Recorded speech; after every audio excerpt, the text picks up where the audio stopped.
Hello. Hello. Hopefully you can all hear us now. Right, I'm going to have to say that it looks like my camera has got a massive smash in it.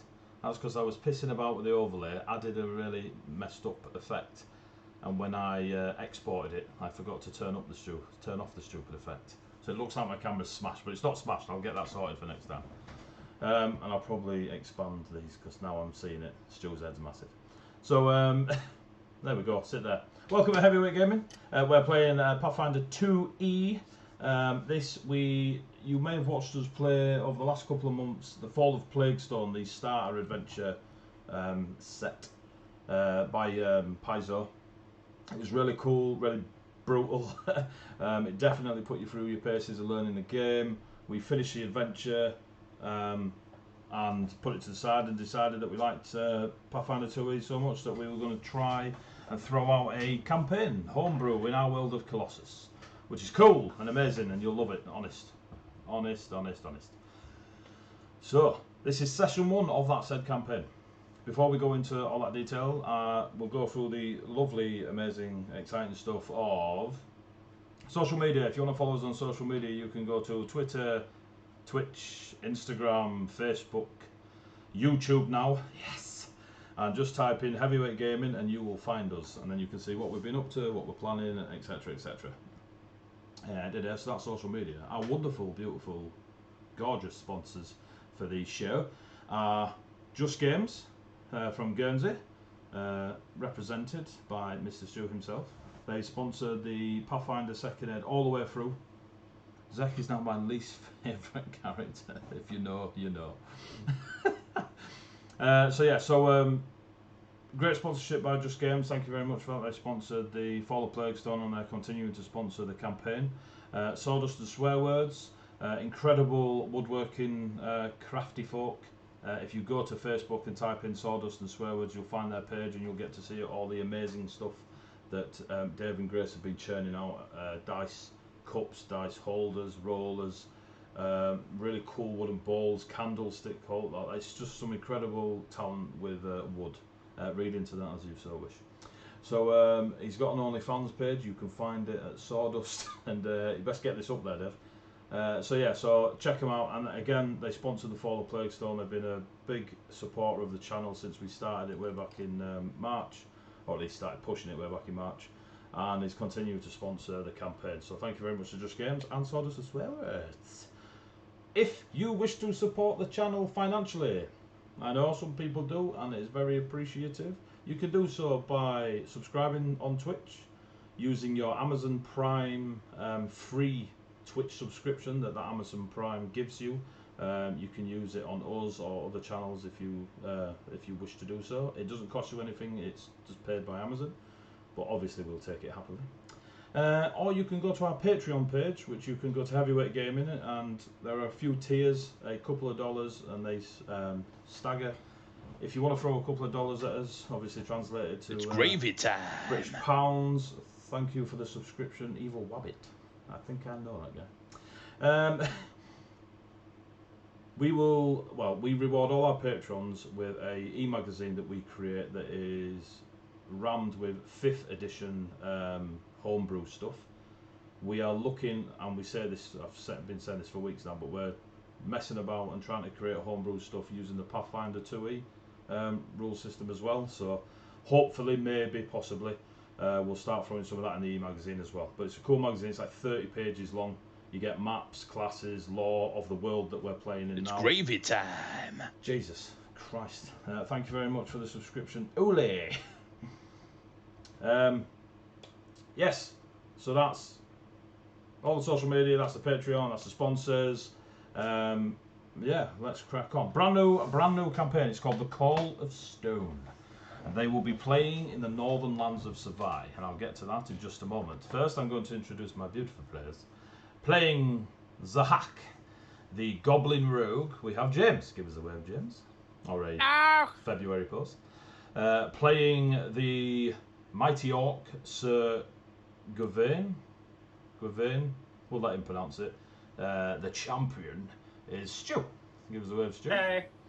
And two lovely people that have joined our lovely gang of Pathfinders.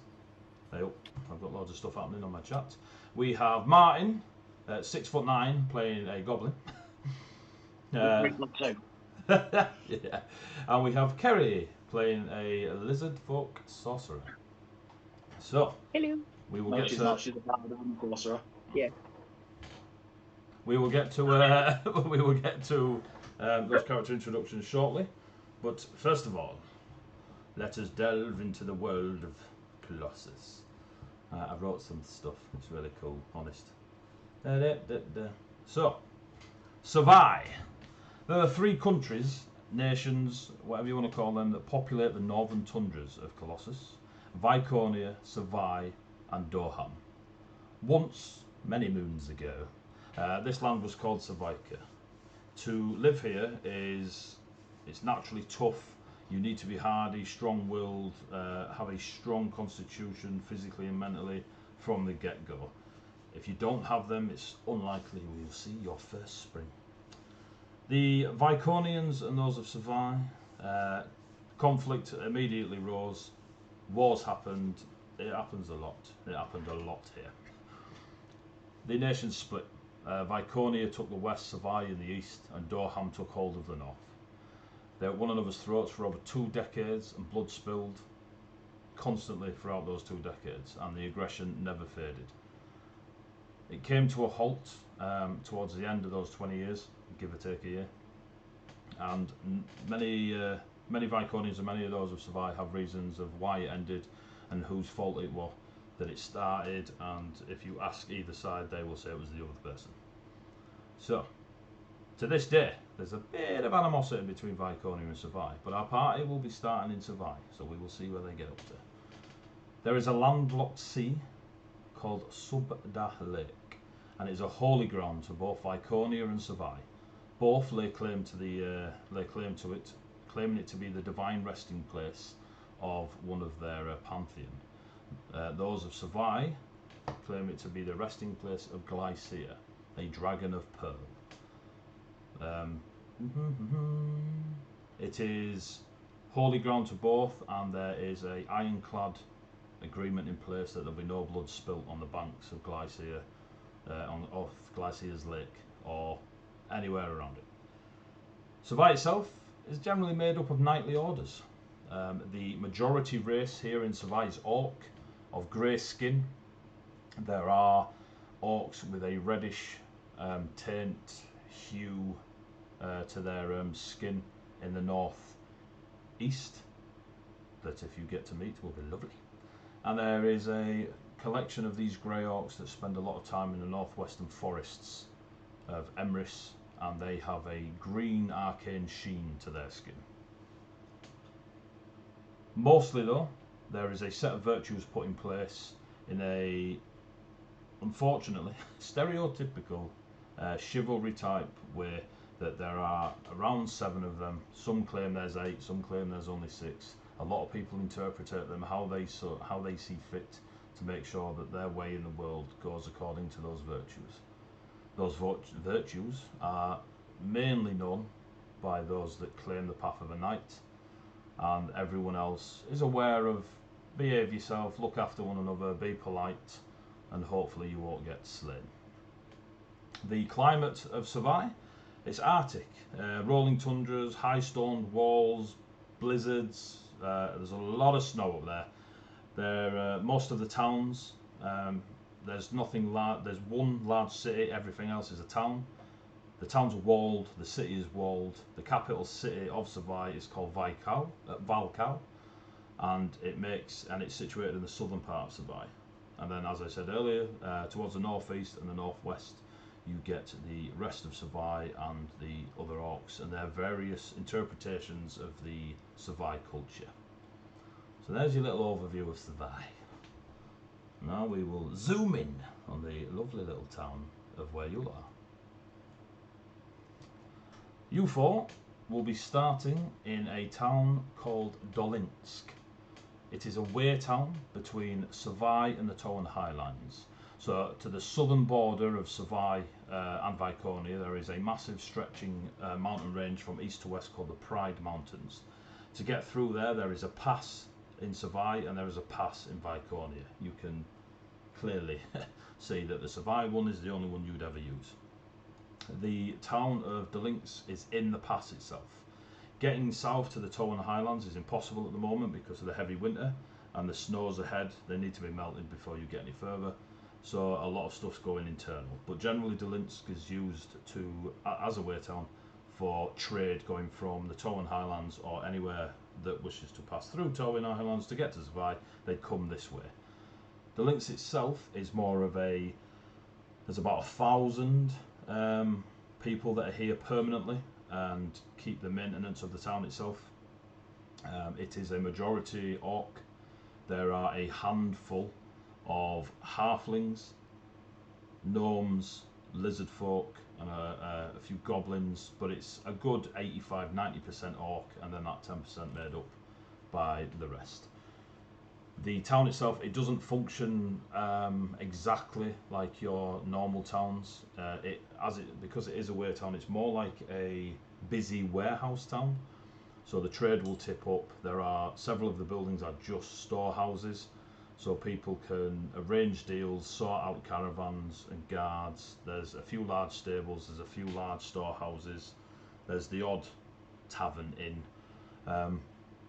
but it is a case of you tip up, you arrange your next step of your journey, and in Delinks you can generally find someone willing to help you or show you the way or give you a couple of guards for a few gold. Yourselves, you've been in and out of Delinks for the last, say, year, just running errands for a grey orc called Beldak.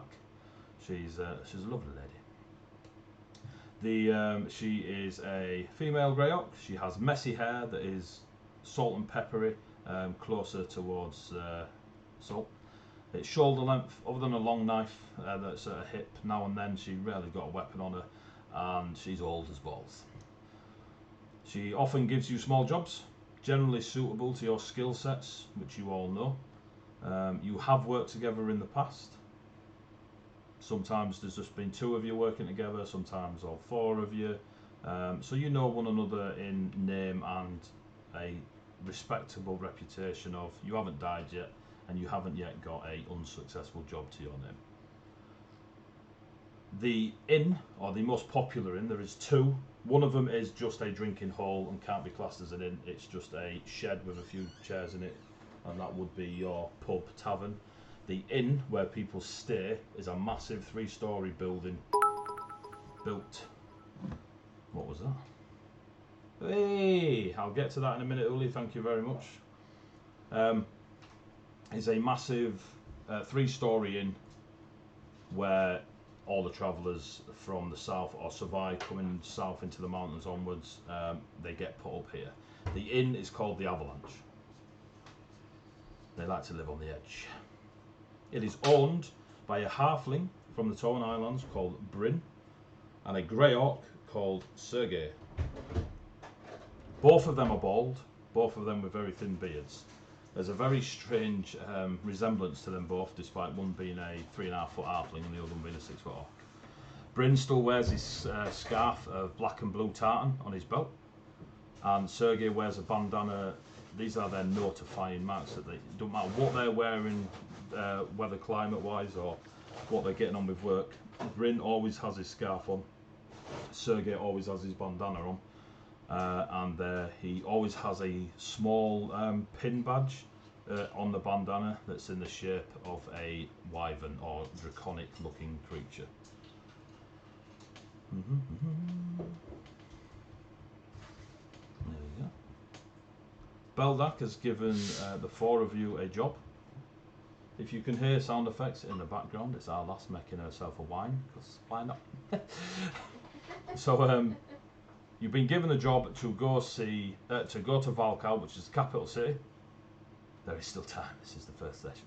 The job is to deliver these 6 packages. They're wrapped in brown paper and tied with string, and they're in a single sack when they're given to you. But there are 6 packages within there. They are going to a squire that has reached out for tutorage under Sir Gouvain. and so Gawain is kind of going there anyway, and Beldak has took advantage of this by asking you to deliver these 6 packages to that squire. What's in them you do not know, but yeah, there is a 100 gold fee for getting all 6 to the squire. The squire is sponsored anonymously, which is common for you, Gawain. Like, not everyone wants to know. There's political power in having your squires get through, so a lot of people will sponsor anonymously. Nobody cares because it means more knights. Yeah.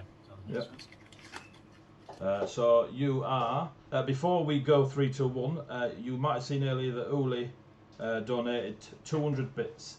So if you donate 200 bits, the party get a single reroll. That broken glass thing is annoying me. The party get a single reroll that they can use. What broken glass? This here. You see how it looks like my glass is broken? Right. Yes. Thanks for pointing that out. More. I did. You did. Love you. So the party will get a single reroll if you donate 200 bits that they must use this session. It doesn't carry over. They've got to use it this session. It's only a D20 reroll. It's not a damage reroll. They can only use it on themselves. They cannot use it on the DM, but they do get it. They can only have 5 in a single session. So we will obviously accept more bits as donations, but once they get to 5, it caps. If they then use them and they want another 5, feel free to keep donating bits, but they can only ever hold 5 at one time. For Kerry and Martin, who have joined us, if you are not aware of hero points, or if you've joined us in the chat, hero points are, you get them roughly every hour. They are a single reroll that the players can use in a heroic fashion if they want to try and make sure the thing they're doing works. They can also throw them all into the pot to say, I don't want to die when I hit the floor and I start bleeding out. So yeah, it's cool. So, on that bombshell, any questions, players, before we dive in? Cool. You are in Dolinsk. You are in the Avalanche Inn. You've probably shared a meal. It is morning. You've had a very nice sleep the night before. You're enjoying your breakfast. You are at the same table. 3, 2, 1, go. Sorry, good evening. How's it going? It's good. We got a job to do. We got to travel to the city. The sleep here was quite nice. It was warm. It was dry. Yeah, that's always good. Yes. I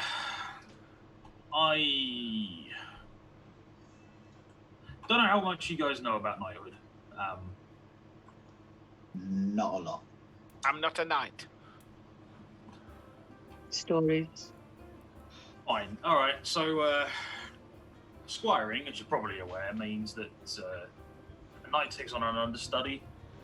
This might mean that when we get there, I may have to either depart you guys for a while to do some tutelage. It might mean that we've got someone following us, which we're going to need to make sure we keep safe and treat as one of our own. Hopefully he's not an arrogant little twat, but you don't know till you Okay. And if he is an arrogant little twat? then he's going to learn very freaking quickly not to be. Ah, okay. But we'll let him make that discovery. Alright. You guys alright with that? Fine by me. Yeah, I don't care. I get paid. Traveling to a place is fine. Been a while since I've been back to Valcal, so don't know how I'll feel about seeing the old walls again, but we'll see. We'll see. Should be hopefully in good flavour. Ah. You currently have 2 rerolls thanks to chat. Awesome. I'm gonna finish off my breakfast. Yeah, eat up. It's going to be a fair journey. How many days does it take to get there? DM, rough idea? From here, take you about 1, 2, 3, 4. I have a map. About a week and a half. So about 10 days, 11 days. That's like this many fingers. Okay. Have we been provided with horse and cart for this? What we put in it? You haven't been provided horse and a cart? It might be worthwhile acquiring horses or similar for transport. If you are up for that, we don't have to. We can always walk. I do not mind either way. Quick question on what you mean by acquiring. It means a thieving, right? Doing a transaction with another person whereupon we gain some horses and they probably gain either a favor or some money from us. That makes sense. Okay. Transaction and money, I understand. Yeah. Obviously, I don't mean anything unlawful. That would be against the law and not something I would take kindly to. Just No saying. grand theft horsey, I understand. Not in this instance. If it's justified later, then maybe I can Turn a Look, blind look, eye? not so much turn a blind eye as if in the right circumstances or if the right circumstances are allowed. It's just I've got a very, very stringent idea of what are the right circumstances compared to the wrong ones. Oh, okay. I'm happy to ask around and find out if there's any stories of troubles on the road that we may need to avoid, or bad weather that we may need to pack extra provisions for.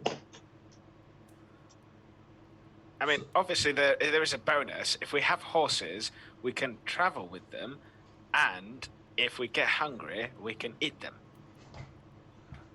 Every fucking time. It's true. There is good eating numbers. Yeah, that's it. Right. Horses, they're like really big. I mean, there's like a whole thing you can put in a pot with that. I think you can fit like 4 of us on there. And I've got a cooking pot, No, they do and it I've got a spoon. Got my hands. Good. You might need a bowl though, because obviously, unless it's like a meaty, chunky bit, and if it's like a soup. Zach, describe yourself. How do you look? I am a blue goblin. Unfortunately, I only have a green mask. It's very sad. But I have a blue goblin, and I have very dull blackish leather armor. I have a bow strapped to my back, and I have a wicked-looking, manufactured by myself, because I am a pro at these things, horrific-looking knife that's very jaggedy and positively rusty. Okay. Otherwise, I have a backpack with some gear, and I have a winter cloak that I tuck in tight. What do you look like, Mr. Tabir? I'm more on the green because I planned what my mask is. I'm just a 3'2" green goblin with. I do have a red cap, but I can't find my red cap, so we're gonna have to imagine it. Like roleplay. Oh, we're getting carried away. Let's be careful now. Let's call it flowy robe type traveling clothes with a backpack with loads of stuff next to me. Mostly sleeping bedrolls, that kind of thing, and 2 bandoliers. One looks to be full of little glass vials, very similar to what Zach's wearing. Yeah. And the other one looks like it's full of folded up paper. Rolled up 'Cause, paper, yeah. Lovely. Gavin, what do you look like? You might be on the mute button. He's sorting it. I may not have said anything. Oh. So Gawain is a grey-skinned orc or half-orc. He's the usual sort of 6 foot, half-plate wearing, typical warrior type person. He's a bit practical. He's not ostentatious. The main sort of thing about him is he's got a big shield. Big shield. None of this small shield malarkey, tiny little targ shield. No, he takes the mantra of "I am your shield" to the nth degree, and he's the kind of "I plant a tower shield and you better be behind it." He's not exactly light on his feet or poetic. He doesn't look like he's going to be doing any ballet anytime soon. But at the same time, he's stoic, dependable. Looks like he can get the job done. He's got his creed of the Ivy Knight sort of etched on the behind of his shield, not the front. He doesn't need his enemies to be reminded of it. It's for his personal sort of Okay. Oath, if you like. And his sword is called Oathbreaker. But other than that, he's just very practical and kind of not necessarily down on his luck. He just doesn't have the ostentatious stuff people might assign to like a proper knight. But he's a jobbing knight. He works his way. Okay. And he's got a beard. Obviously. Alright, cool. Crack on. I just wanted to know. Have we done Siddis? Let's do Siddis. I didn't know we hadn't done Siddis. Describe yourself, Siddis. Sinis is about 6'2". Martin's getting my hat. I do have a mask, but I can't talk through the mask, so I can't wear the mask. Any excuse. But it is cool. It is cool. She's a 6'2", grey-scaled lizard person. The scales are mottled with different shades of grey and black. If anyone makes the 50 Shade of Grey lizard joke, just knock yourselves out. Why not? I shall get right on that. Okay. She dresses in basic leathers and has a large long sword. Doesn't appear to have any instrument from it that you can see, obviously, despite being a bard. And she will cover her scales in various different paint, depending on what the fates tell her today. Currently, she is covered in marks that are trees and almost like road paths. And that's what she's like today. Her eyes are ridiculously yellow, like glow in the dark, Sin City style yellow. Oh. Unnerving. Cool. Yeah, that's it. You may carry on as you were. FYI, chat, I have sorted out the broken glass thing on the fly midstream. You may clap. Carry on. Wow. Wow. To the heart, lads. To the heart. Helping? So you're sat at your table, you're munching your breakfast, you've discussed may or may not needing horses. Okay, so horses. Do we want some kind of wagon? A cart with just like 1 or 2 horses will probably make the job easier for transporting. Yeah, I mean, I've got really tiny legs, so riding a horse is very difficult. How big are the packages that need delivering? Are they? They all fit in a rucksack, so they're like lunchbox size. They're about this big. Delivering cookies to a squire, I understand. Well, you won't open them, have you? No, I'm not going to. That was aimed at the goblins. Stereotype. I know you. I will look later. So yeah, so what are you doing? What are you doing, guys? What are you doing? All right, let's go find the stables then and get some horses in a wagon. Yeah. So you definitely have the horses then, yeah? And you want in a wagon as well? Yeah, unless there's an alternative, more efficient / more appropriate to the climate mode of transport. That we Some don't kind know. of 4-legged tundra camel. Tundra Mastiffs. What was that, mine? 2 Tundra Mastiffs. Yeah. That may happen now, because that sounds cool as fuck. Or yak. Right, cool. So Yak? you leave the avalanche. The stables are not far. You've used them before. You approach. There's a lot of the stable staff have been there years. No family, came when they were kids or with a family, and they've outlived them now, and they've just never left Olinsk. And you see a lovely grey orc chap, just shoeing a large bestial horse. Morning. Good day, my good man. We were wondering if we might be able to hire some mounts for a journey. Of course you can. You're in the stables. I'm so glad he's so observant as to where we currently are. How much would it be for a cart and 2 mighty steeds to pull it? I am Or maybe a couple of sleds and some dogs. currently looking up the price of an horse and cart. One thing.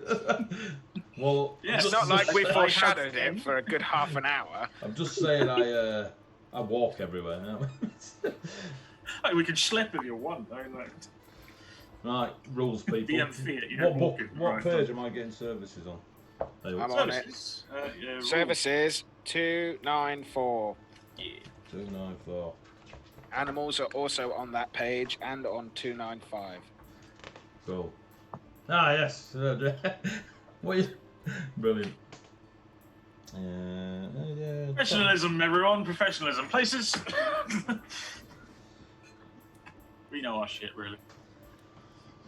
How long do you need them for?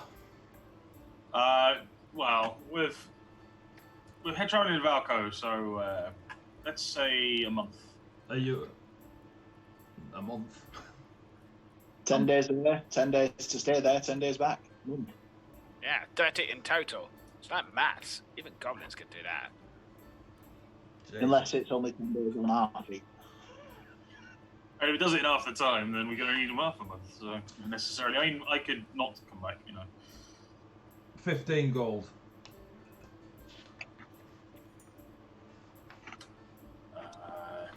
That is interesting. I can't find my gold pieces. You've given them all I mean- to the church, couldn't you? For 15 gold, we could buy them.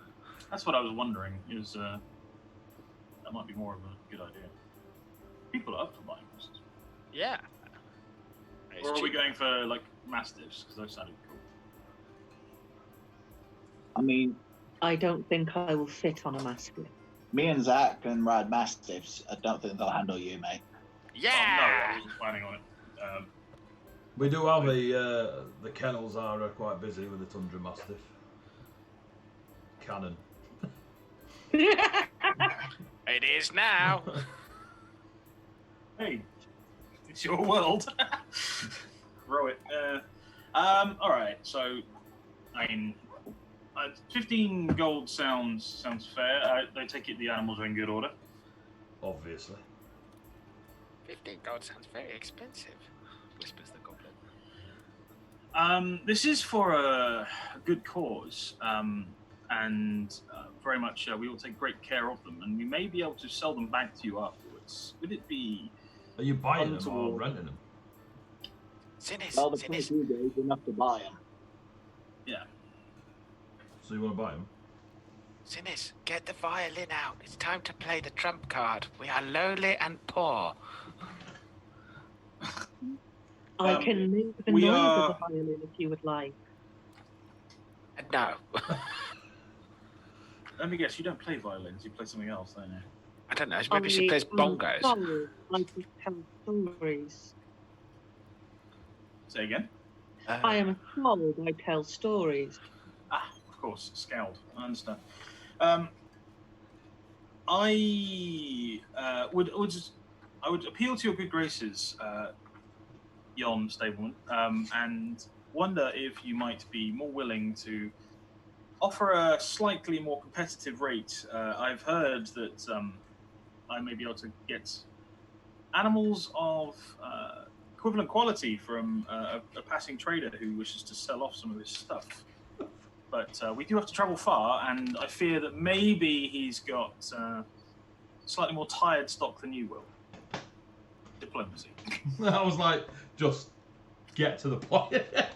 I wait for AD just literally go, roll diplomacy, done. I kind of, I was waiting for you to go, I'm going to roll a deception. Go on then, roll your diplomacy. 28. Jesus. Right. Damn. Yes, this time we have paid off the gods of Roll20. Okay. So, Now you've said that. You have peaked, yeah. I'm done now. I've got the horses, sweet. All right, let's go. Time to die and 2 seconds later. you nat 20, didn't you? Yeah, I did. That's my Yeah. What a bastard. Oh, I think he'll give them to us for free. If he's interested in sponsoring a night, just saying. These are not my stables. I just work here. You need, you need to speak to Sergey about that sort of stuff. I reckon I could probably get away with knocking a few gold off though. That would be appreciated. reckon knocking it down to maybe like 2 silver should cover it. No. Such a stickler. I'll drop it down to 10. 10? Are we happy with 10? I ask the rest of us. This is with the cart as well, yes? Yes. And feed. Everything. You will get saddle, feed bags, feed for 30 days, a cart, all grooming appliances. Grooming appliances? They are not for you. Say again. I am informing Zek that the grooming appliances are not for him.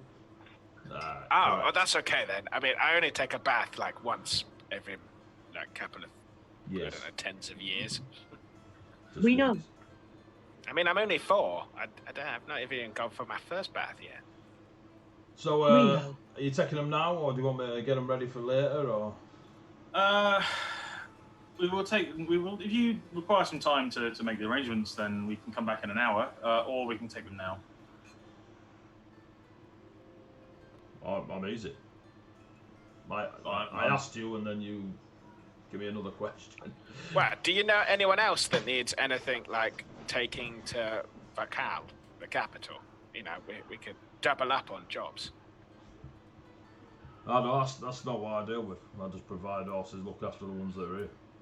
Well, I didn't know if someone would have come and asked you for some horses to go to Vakal, and you know, they looked at your price range and decided they'd walk away. No, most people pay because we have a good stock. I'll hand him a pouch with 10 gold pieces in it. It probably helps that you're the only stables here. Supply and demand, baby. Supply and demand. So he takes you 10 gold. The horses, if you sit around and wait, it takes him about half an hour to get ready. A few of the stable staff help him. They are mighty steeds. There's 2 of them with a cart. And did you want the Mastiff Tundras, or are you wanting horses? Mastiff Tundra sound great for them. Cool. So you get 2 Tundra Mastiffs and 2 monstrosities of horses that could probably survive the wilds better than most. Pulling a cart and all the feed, etc., that you need to go with your lovely little travelling kit now. Give them the horses a pat down once over, just to sort of assess that they're not lame or something. Not that I distrust this guy. I'm doing the thing where you pat the roof of the car and just check for rust under the door. Are you checking for rust on their horseshoes? Yeah, actually, that's a very, very good thing to say. With your inspection, give me a roll. Investigation. Is it investigation? Investigation. Can do. Just trying to We're all okay. Nature? No. It's either going to be nature or perception. Perception. Yeah, Give me a I rolled the perception. wrong one. 24. Jesus Christ! I've used up all my good rolls today. Yeah, these looking good, Nick.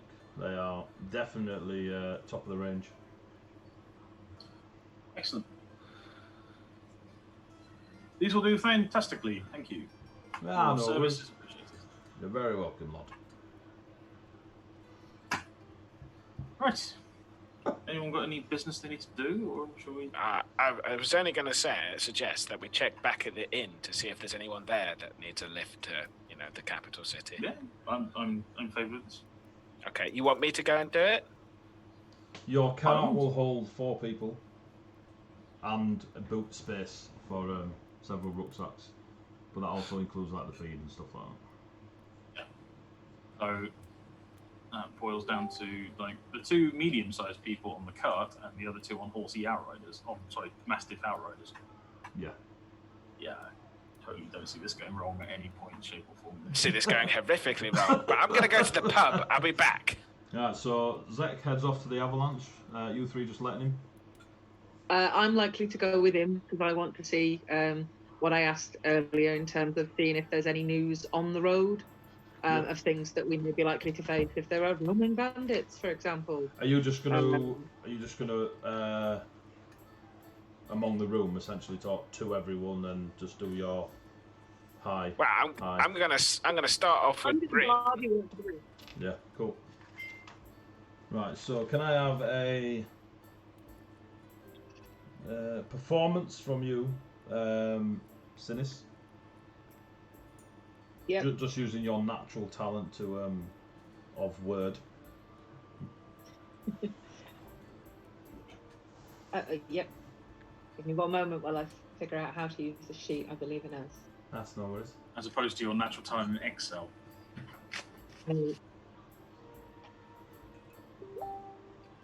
Performance. There we go.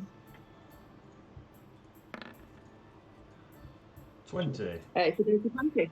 Cool. And Zek, you're just, what were you doing? I know you were. I'm gonna go looking and for find work. Bryn, who's a halfling, if I remember rightly. Yep.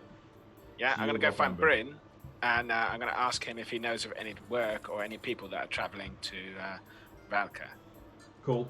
So, Sinis, your bardic talents, as you just work from table to table, kind of work the room. Just the way you're approaching people and speaking to them, they respond quite positively. There's not that much animosity in here anyway, so you essentially like shooting fish in a barrel. Yeah. You find out that there's always seems to be somebody got mugged on the way between towns, Yeah. but nobody ever saw anything. There's always woe is me. I lost all my gold. Please help me, give me more, and I'll, that sort of thing.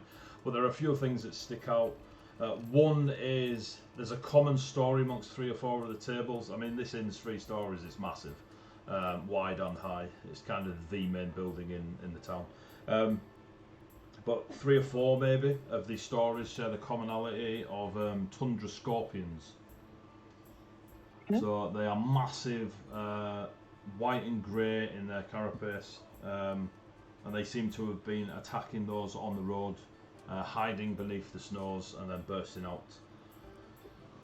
Okay.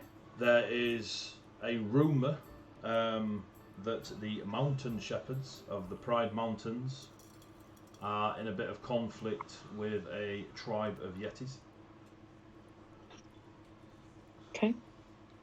But that is obviously from direct. Well, you're kind of in the Pride Mountains where the pass is, but the mountains go along the east, whereas you'll be going north. But yeah, so that's the main thing. So you get there's a lot of claims of banditry. There is the common rumor of these tundra Arctic scorpions and the conflict between the mountain shepherds and the Yetis, or a single tribe of Yetis.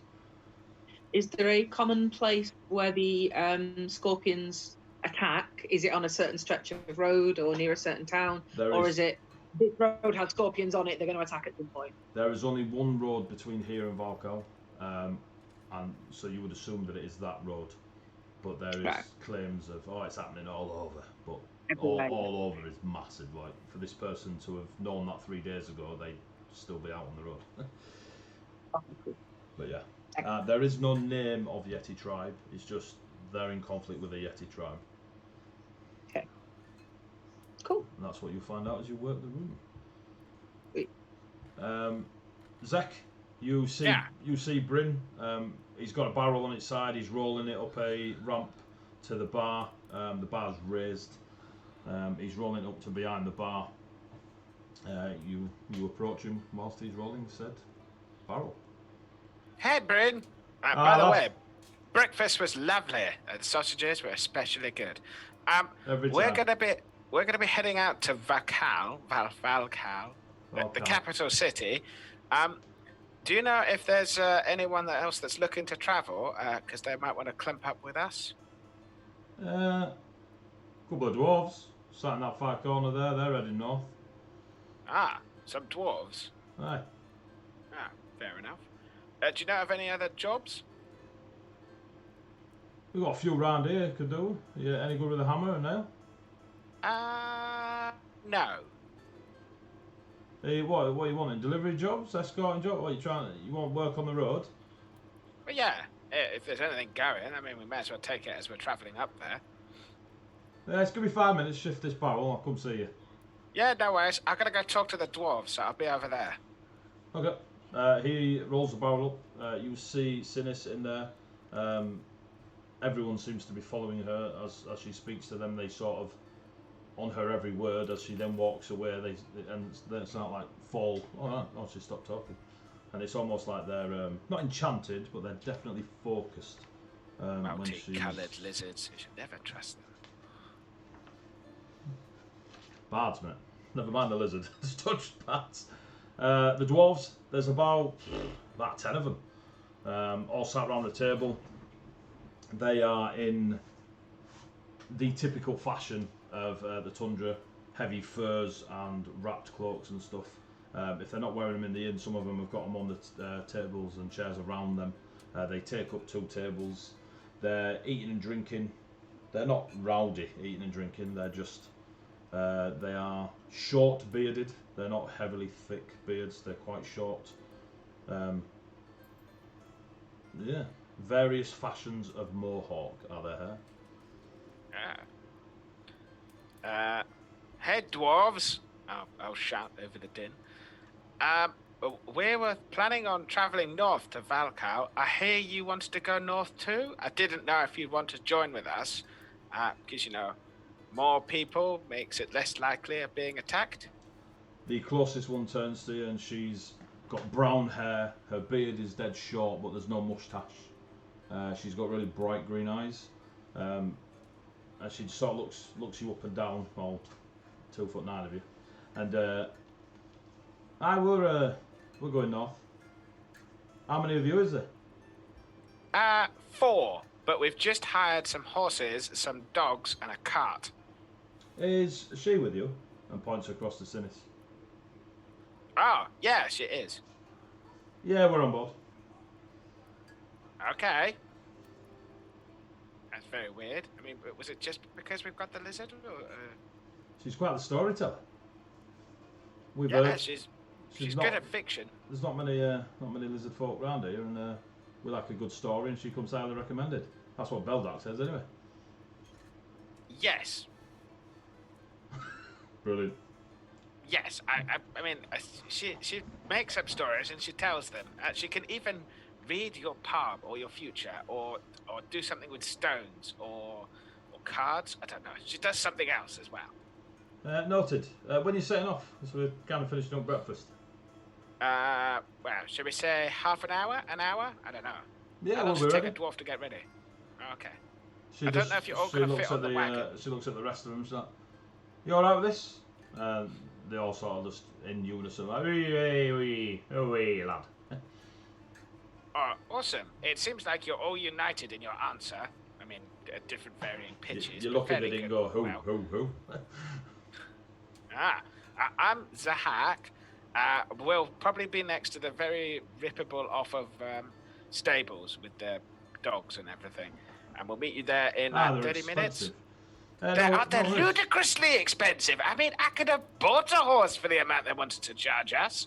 I'm not sure you'll fit on a horse. I'm not going on a horse. All right. Pleased to meet you, Zahak. I'm Shoulders. Shoulders? Shoulders. Yeah. And are you a company of dwarves? I don't know. There's a few of us. Yeah, no, but are you like all together? Are you gonna go mining something? Are you gonna, I don't know, go and kill some Oh no, we're off to Valkal. horrific dragon that lives in a mountain or something? I don't know. We're off to buy a few bits and bobs. Merchants. Oh, that's cool. Give me Does a that mean you've got sense stuff? Well, I don't know what a sense motive is. Do you mean like a diplomacy? No. See, this is the problem with playing 75 different RPGs. This is, yes. It's either probably diplomacy or society. It'll be diplomacy. Or deception. I mean, I'm pretty good at deception, so I know where other people are lying. Yeah, give me a deception roll. Yeah, see? That is the gift of the deception blag. Wow. 22. Cool.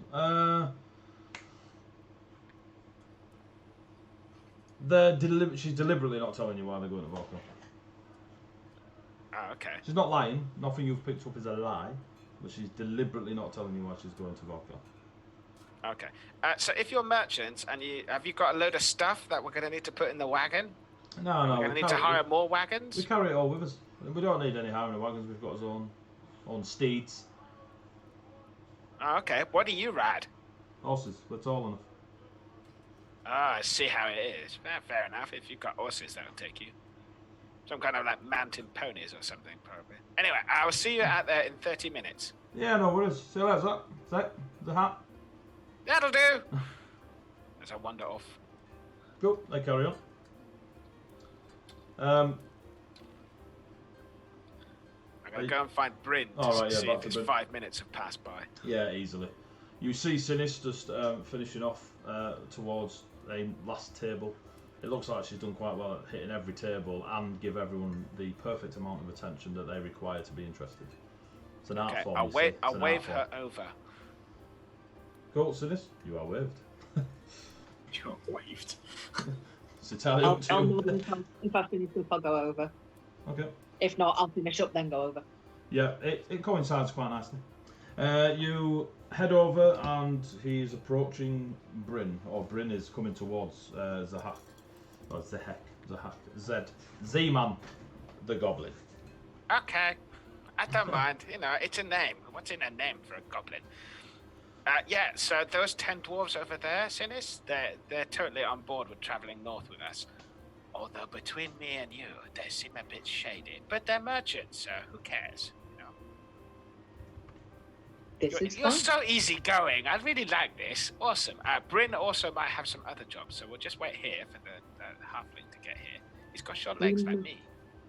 We must make sure we ask him about tundra scorpions and whether or not we need to invest in antidotes and the like, because the stories of the road tell us that there are highly likely to be tundra scorpions, and I'm inclined to agree.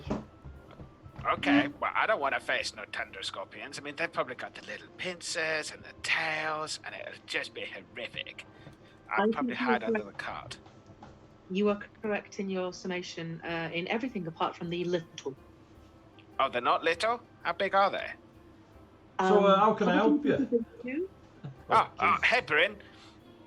As Bryn hears Sinis say bigger than that.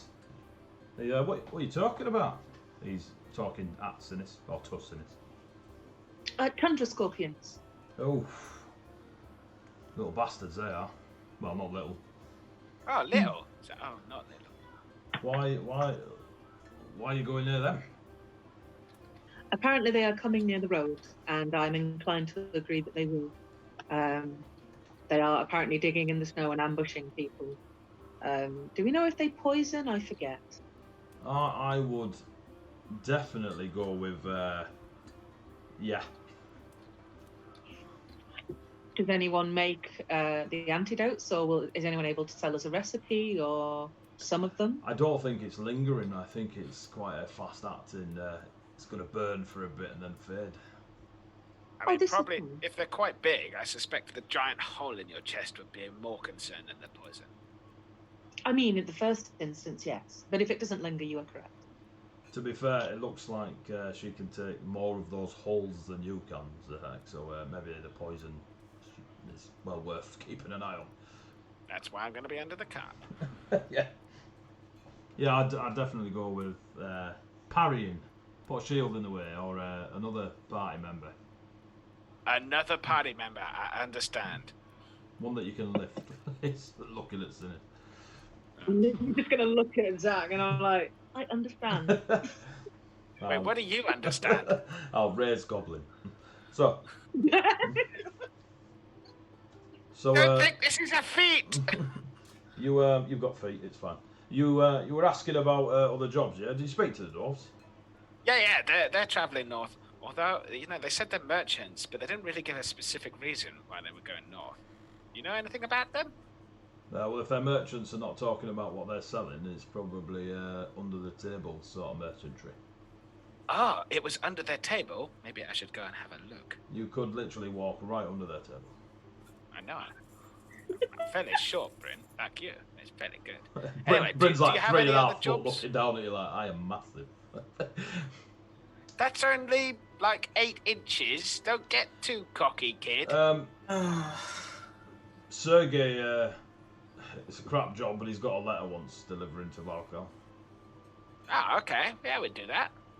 Where's he want to go? Where's he want to go? No. Yeah. 2 seconds. If you're going to come up with a job, you should have asked Sergei where the letter was going to be delivered. Wants to go to the Foolish Harper. It's a trinket. Is that a person? No, it's a trinket shop. Okay. Sergei's, let's say, loved one runs it. Oh, it's a love letter. Well, he says it's not, but it probably is. It's going to be full of mushy and probably some kissy hearts or something. Yeah. It probably is. Okay, yeah, sure, I can do that. How much is he going to pay? Ah. Sergei! And he shouts across, and you see Sergei just completely stop serving the person he's serving it to. What? How much you going to pay this lot to take this not love letter for you? And he don't look happy. As he sort of just like looks around. I'll give him 8 gold. Make it 10. Give me a diplomacy check. Diplomacy. I'm not good at this. Alright, you are. Apparently I am. 26. Yeah, alright, 10. Just shut up about it, alright? Just keep it down. Stop shouting about it. Awesome. And you see, that's how we've now paid for the cart. It's definitely a love letter, says Bryn. Yeah, I figured it was a love letter. How much are you going to pay for me to sneak a peek and tell you what it is? Nothing, I'll just look myself. Oh, fair enough. I've got it right here. Let's get that kettle out. So yeah, Okay, well, and he hands you over a letter stamped with just a wax seal, with no just generic seal symbol on it. I'll hand it to Sinis.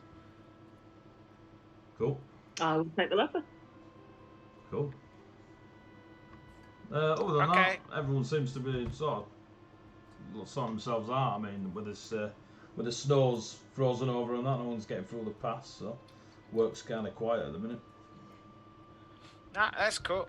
We'll deliver that. It was the owner of the Foolish Harper, wasn't it? Aye. What's her name? His name? Its name? I don't know. Alexander.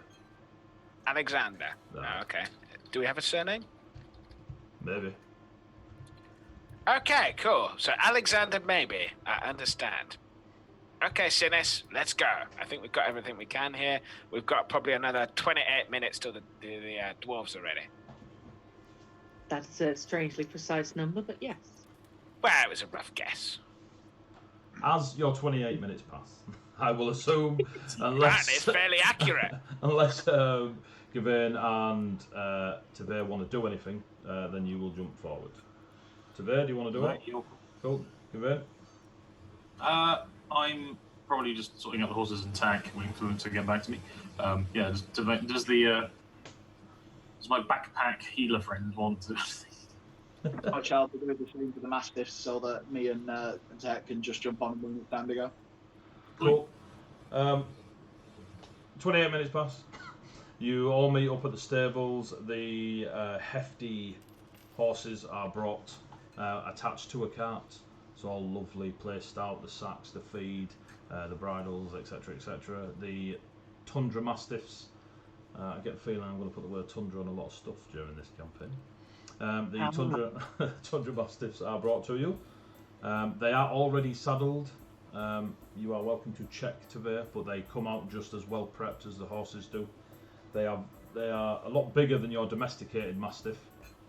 These things make Beethoven look like he's been on Slim Fast. So, and it worked.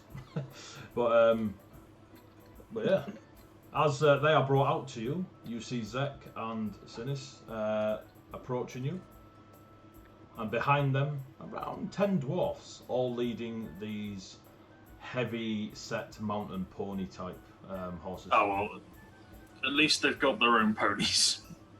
Yeah. I mean, it's going to be hard to get through 10 of them. Well, I mean, look, I found these 10 dwarves. They're travelling north, so they said they'd come with us. And Sergei wants a letter delivered. It's not a love letter. He's going to pay us 10 gold for it. So there we go. We made good on the absorbent price charge of the blimmin' cart and their horses. And The difference is that we own these cart horses and 2 dogs, which, by my reckoning, we actually got for a steal. But all right. I don't think we do. I think they're still rented. They're rented for 30 days, buddy. Yeah. So Certainly better than buying them. But yeah, so we're all ready. We've got 10 dwarves. Oh, that one is called Shoulders. I think she might be the leader. She's fairly good at talking. Hi, what's up? Hey, other one, mate. Hey, well, mate. You're a big one. So this is Sir Gawain. This is Sinis, and I'll point at the lizard. And this is Teve. Just nods at all three of you individually. Hello, I'm Shoulders. This is my lot. And they all shout about, hey. See, they're really good in unison. I reckon they make a great backing group or something.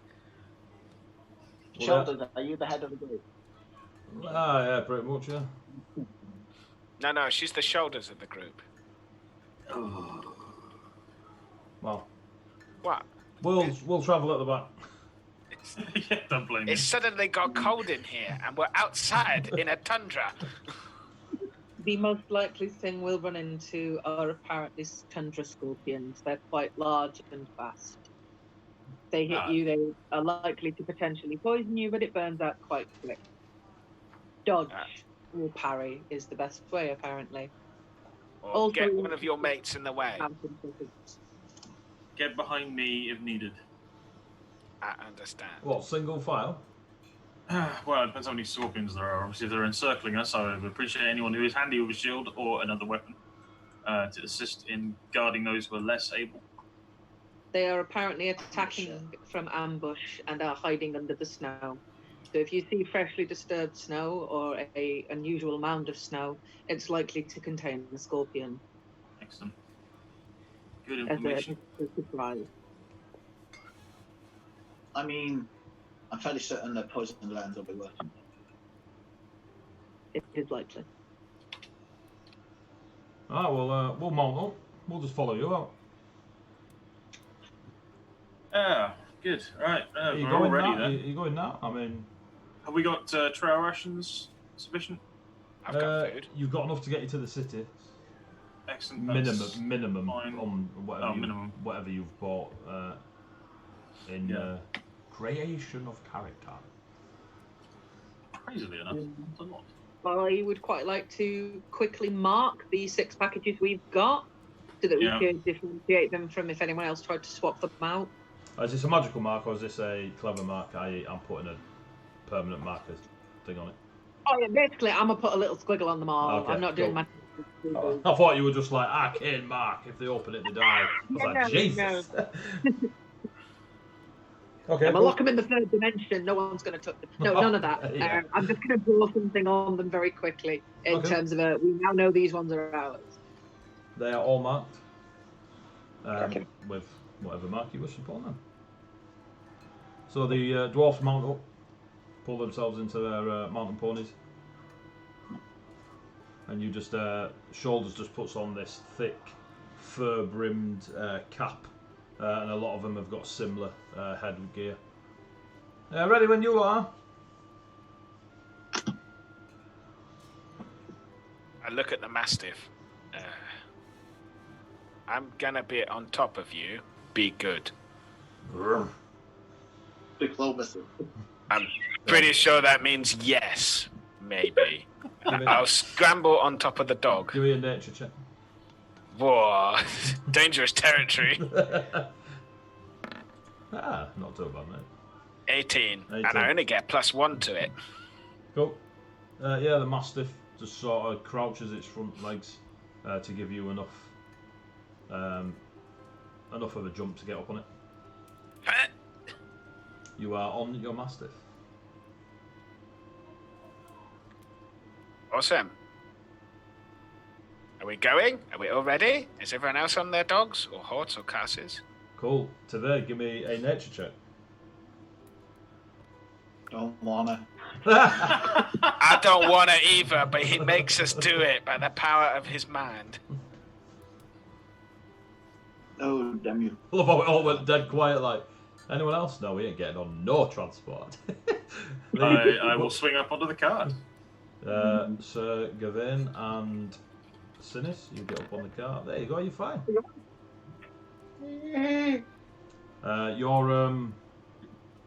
Your Mastiff allows you up on the top.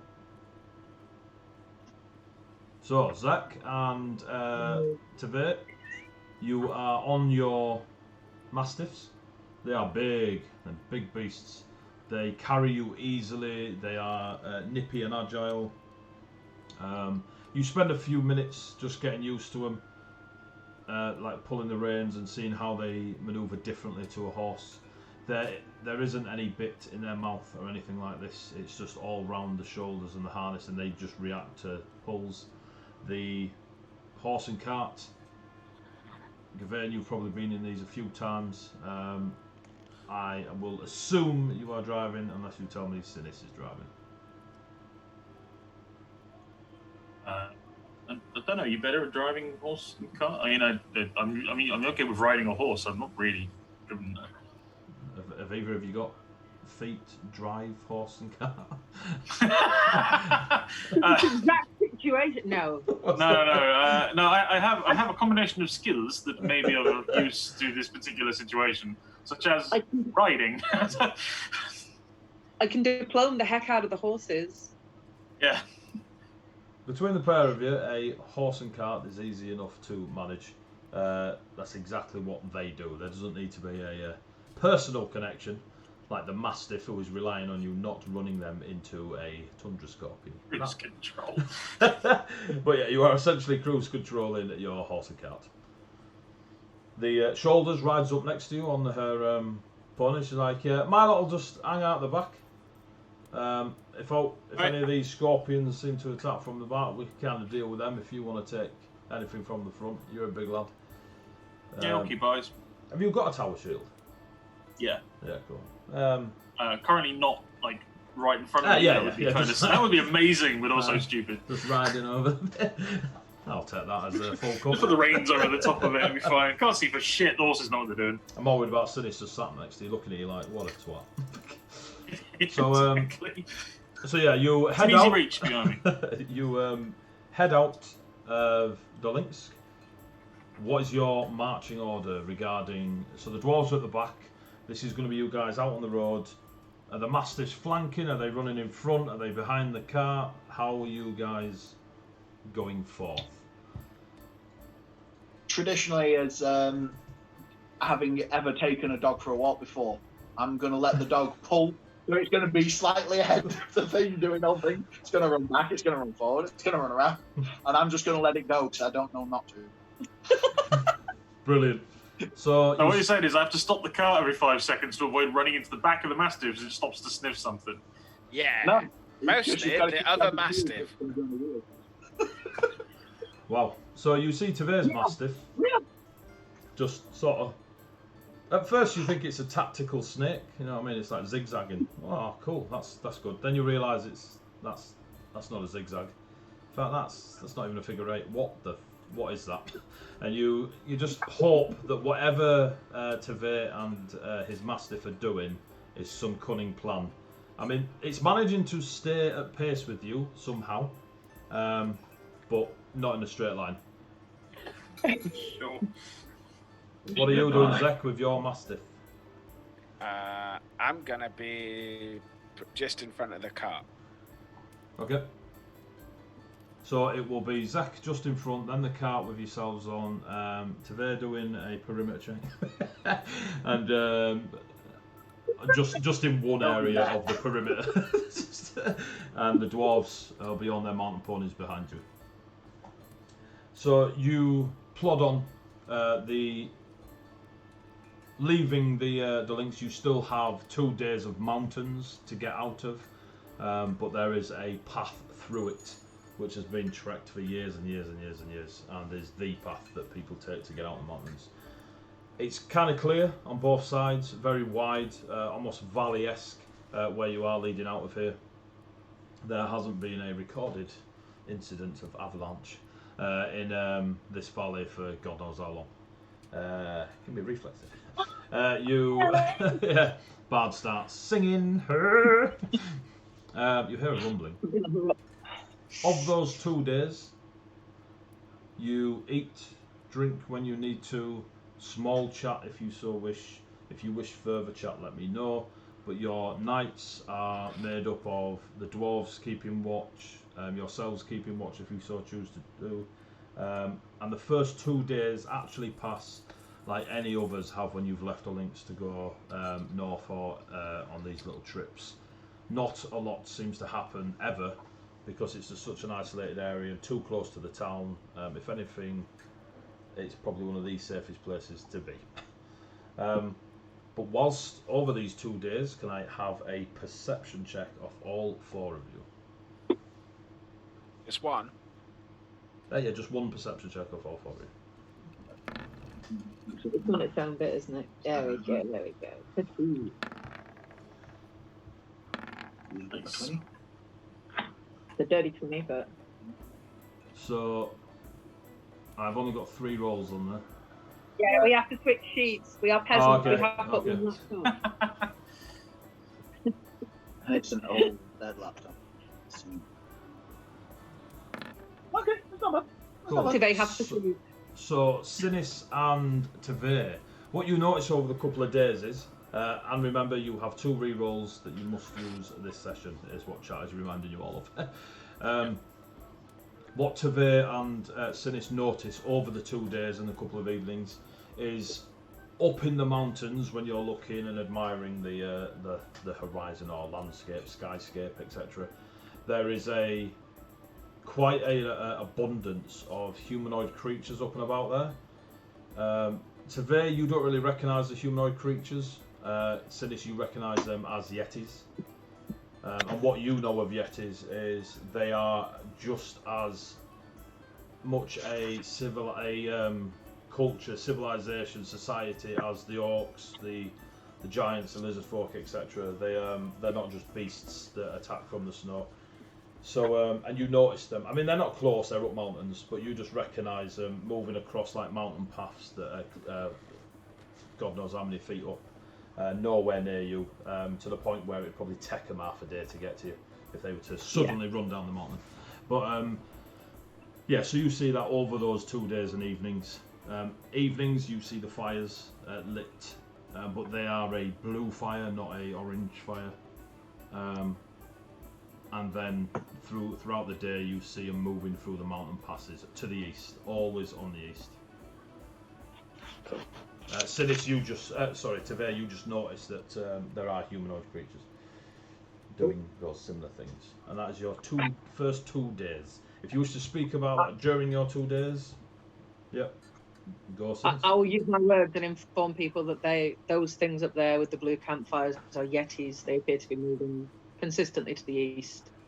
It does make me a little bit worried, and I wonder if they are the ones that are at odds with the mountain shepherds, and that over to the east there may be some conflict, or they're moving away from it. Give me a diplomacy check, Sinis.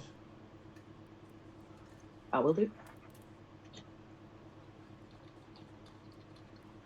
do it. I can do this. We can do this.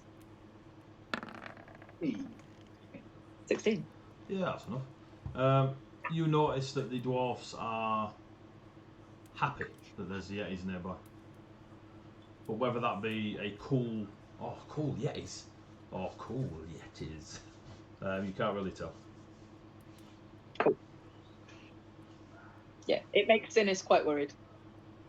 Because that's what the cards tell us to do.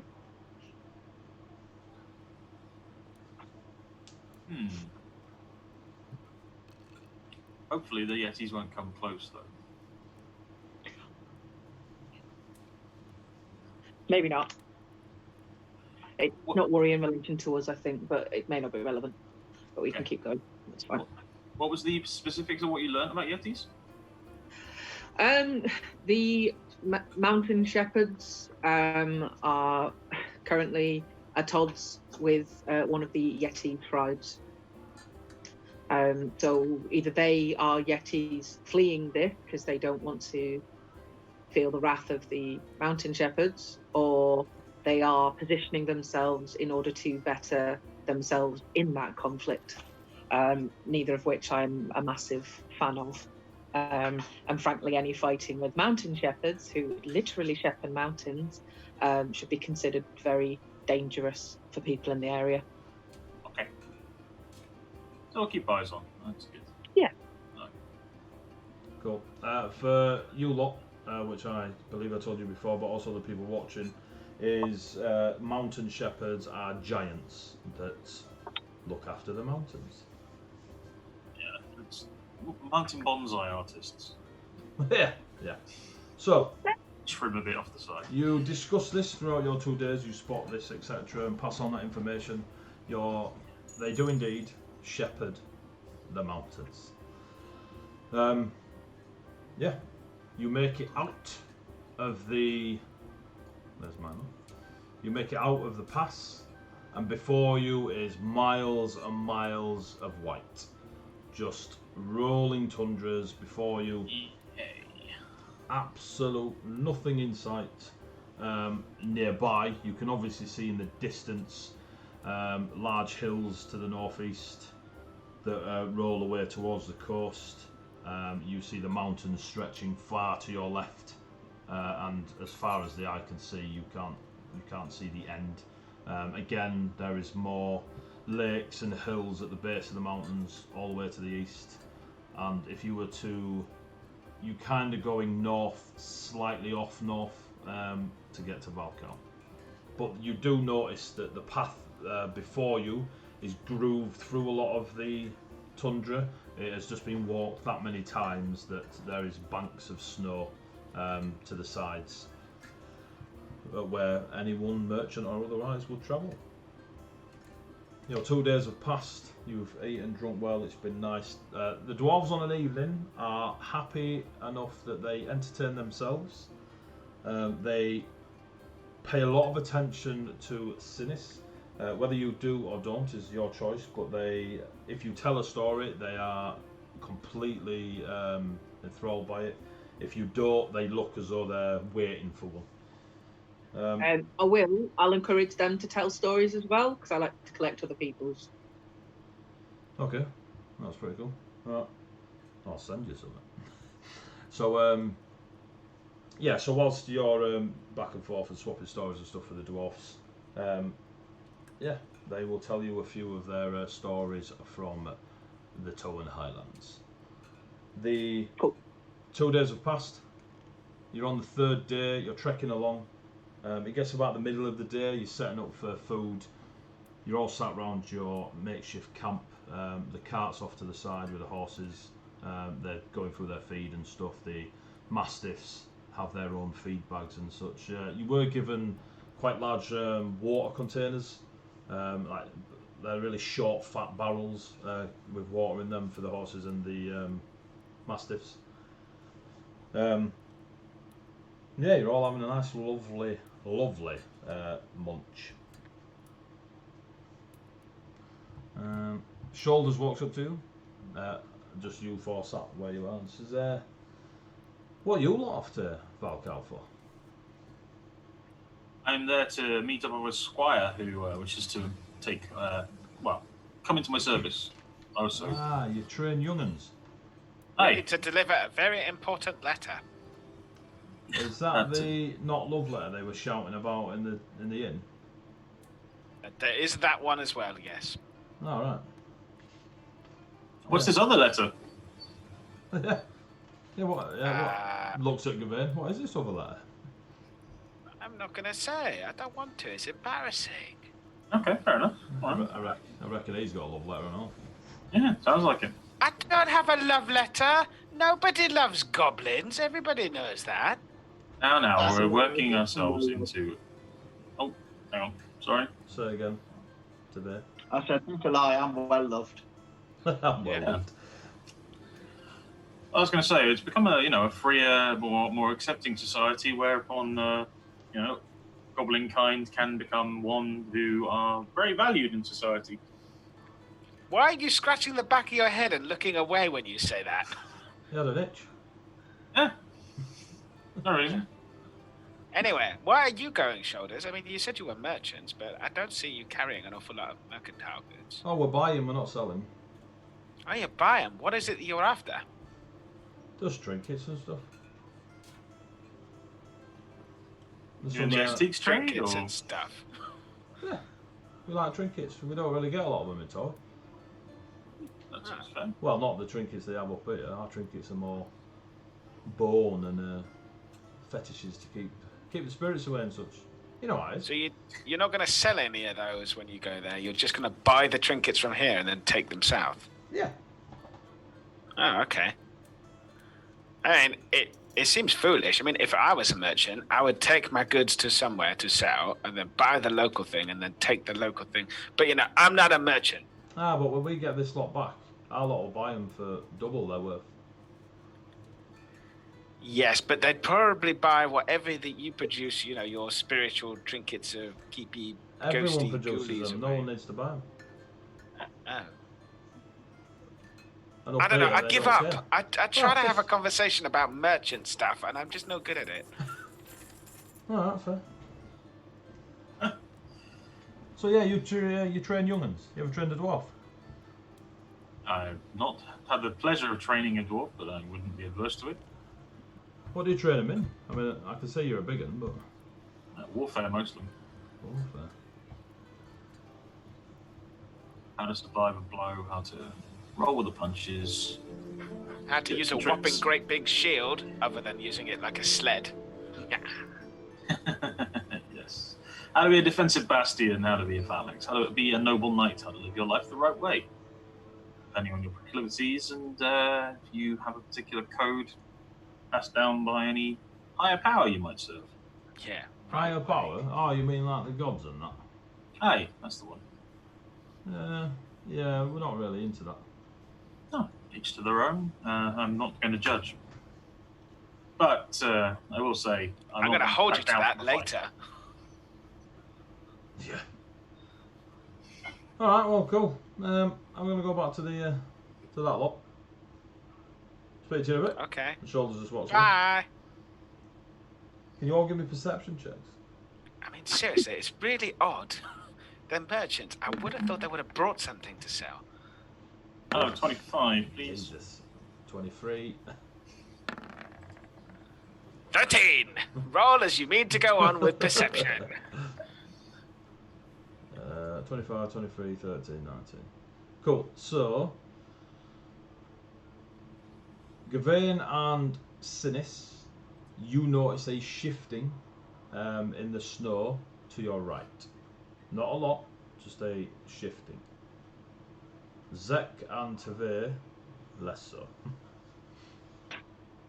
Eyes might have an avalanche. I do have eyes, but we're in tundra. I'm going to shout. So I'll look up the flat surface. More likely to be a scorpion. I will, in that case, draw a weapon and ready my shield. Alright. I will shout after the dwarves to, well, basically use words. Like, scorpion animal, get ready. They Not bad trait, use your words. they all just start pulling large hammers from their packs and stuff. Sounds wonderful. AD, quick question. Yep. Can I attack a mound of snow? If you want. Cool. I'm going to cast Daze at what I think is underneath underneath the snow. Amazing. You reach out towards the shifting of the snow that I'm assuming Sinis or Gawain pointed out to you, and you let the spell go, and it just dissipates into the snow. It hits nothing. I don't think there's much there. I didn't hit a brain. Keep eyes out on the rest.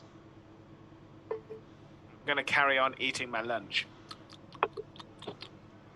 Cool. The dwarves are looking around now. They've got their hammers out, shoulder shot. So are we on? What's happening? We're shifting in the snow over there. Over there. Do you want us to check it out? Point with a. Has it shifted any further now we've been watching it? No. It was as if something was beneath it, moved, therefore moving the snow. But it wasn't. It's not like moving along snake line. Sinis, how are your eyes in darkness? Not brilliant. Do not blind me. I will tentatively move forward to try and investigate the area. Area. Is it pitch black apart from like my campfire and stuff, or is it? It's middle of the day, mate.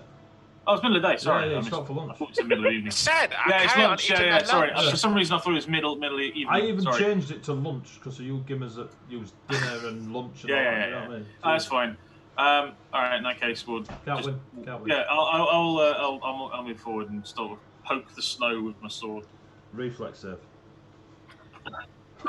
Just so everyone is aware, it's just gone past, so we all get an extra hit. I get a 9.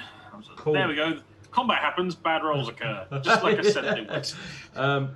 You lot see Gawain walk across, and he prods with his sword, just leans over, and just goes, woof, and disappears beneath the snow. And you hear it. Magic trick! Might just be a nice bridge. Yeah.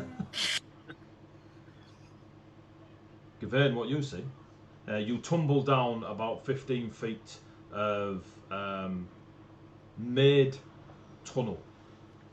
It is being burrowed out by either a very rough and ready set of miners or something that can burrow through rock.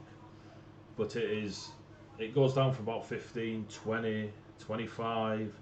You tumble along 30, 35, you kind of lose count, but it's almost a chute. And you roll out into a large chamber that has been built. This is not the cave of a creature. In the middle, where you fall in the middle, there is a 10, 15, 20, 40 foot long, massive altar that pyramids up. But it's not flat pyramid, it's stair pyramid, and it pyramids up, and you can see on top. It's not huge, it's very wide and comes up, but the height of it is about 10 feet. And where you come out, you can just see on top of it before you hit the land on your ass, as it were. You see some sort of tablet with these 4 silver metal objects around the tablet, but you don't really get to see detail as you boom land on the floor and take. I'm rolling real dice. Yeah. You take 4 points of bludgeoning as you land on the old grey orc coccyx. Ow. Ziggurat. There you go. Thank you, Sawdust. Yeah. Ow. I'll just call up. Is there anything immediately around me that seems to be moving in the dark light, Give me shadows, a low light, perception etc.? check. 18. Boom. Towards the back of the room, there is something definitely moving in the shadowed area. The lighting in here is well enough that if something was close by you could see it, but reaching out to anything like the corners or anything, you'd have to go investigate. The room itself is there 100 feet across. This is a massive antechamber. You notice behind you that there's a 30-foot wide door and about 10 feet high. Like you've come out above it and landed on the deck. I'll just call out in common, I guess. If you can understand me, I mean you no harm. I arrived here by accident. Then shout louder if I don't immediately get jumped and stabbed. You wish. It's all right. It's just a large hole. There's something down here. Maybe I'm going to go to my adventurer's pack, get out the 50 feet of rope, start tying it to me and the cart to get ready to put my swimming cap on and dive straight in. If it helps, I have a grapple, so you can always try going back up. Right. Secure rope first, we've got a way out. So. Yeah, exactly. Yep, you do that. So you see Sinus get out the 50-foot of rope. She ties it to the cart, walks it with her to where Sir Gawain was stood. A bit more cautiously, moves the snow around and can see the hole he's made. It's still not a perfect hole because the snow's filling in on it, but she basically is like, yeah, cool, and in she goes. Well, I don't know about you, Before I Jermaine. jump down, I'm just going to shout, if I die, tell my story, and I'm straight in. Zek and Teve, are you doing one with the loot, or? Are we The going to love check letter. choose who's going to go first, or are we just going to leave with the cart? I mean, I'm gonna shout politely. Shoulders, will you look after the cart, please? Please don't steal anything. I'm gonna go see my friend. I'm gonna And deal I'm with gonna that go straight first. down the hall. So as you run towards the hole, sorry mate, as you run towards the hole, Shoulders shouts, I'm just gonna deal with this first. And you look in their direction, and 2 tundra scorpions come out of the snow and attack the dwarfs. Oh no. Oh shit! They are 10 feet across easy. If their tail was stretched as high as they could, it'd be about 15 feet in the air. They have a grey-white, like mucky white carapace colouring to them, and they care nothing, it seems, for getting hit and just fly into the dwarfs as you are like, yay, and disappear down the hole. Zek, you helping the dwarves or you helping your pals? I'm going to go to the cart and I'm going to get out the adventuring pack that has the 6 packages in it. Okay. I'm going to strap it to the front of me. Okay. I'm going to walk over to the hole. I'm going to look at the dwarves. You got this! And I'm going to climb down the rope. I'm just looking right down. Yeah, you see, everyone else could jump. But Zek, he knows climbing down the rope probably doesn't hurt as much. So, Why not? But I don't care about fall damage. right, as you... It's because you bounce. I'm not a bouncing goblin. So, Gavin, you're about there. Sinis, you came in there. And then you've got to there. And Zek there. Right. I'm now going to move the players to the Roll20 map. Can you see your Roll20 map players? Thank you very much to Dwarf Warrior and Sawdust. That is another 2 re-rolls. Is that you're now on 4? Oh. Cool. Cool. This map's still showing as the burnt house, mate. Burnt house. That's because I've got to move that bit as well. Yeah, sorry, my bad. What about it? Should load up a new map for you now.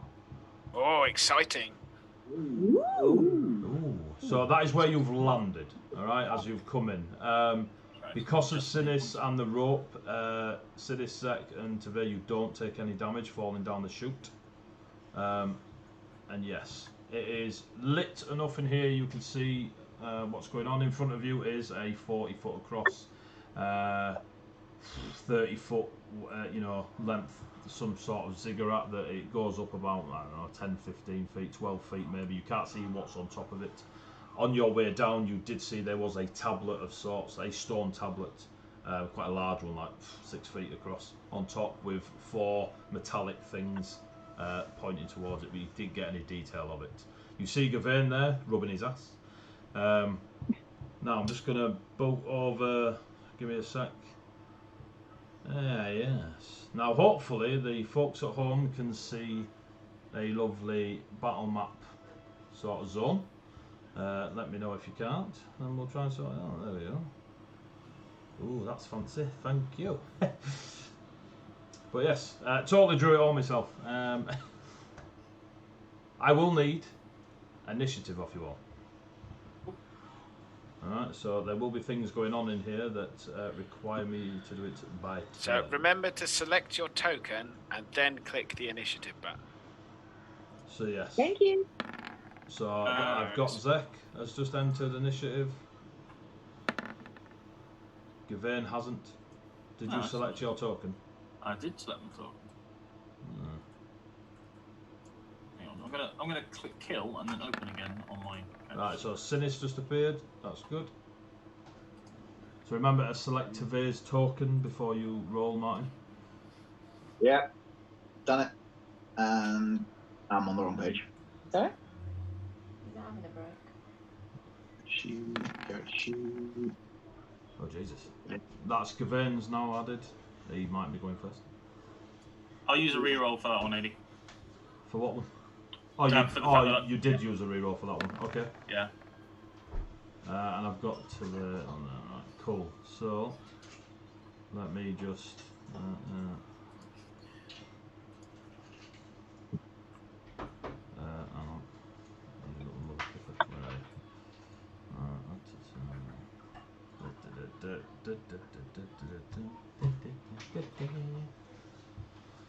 Descending order. Boom. Right, so we have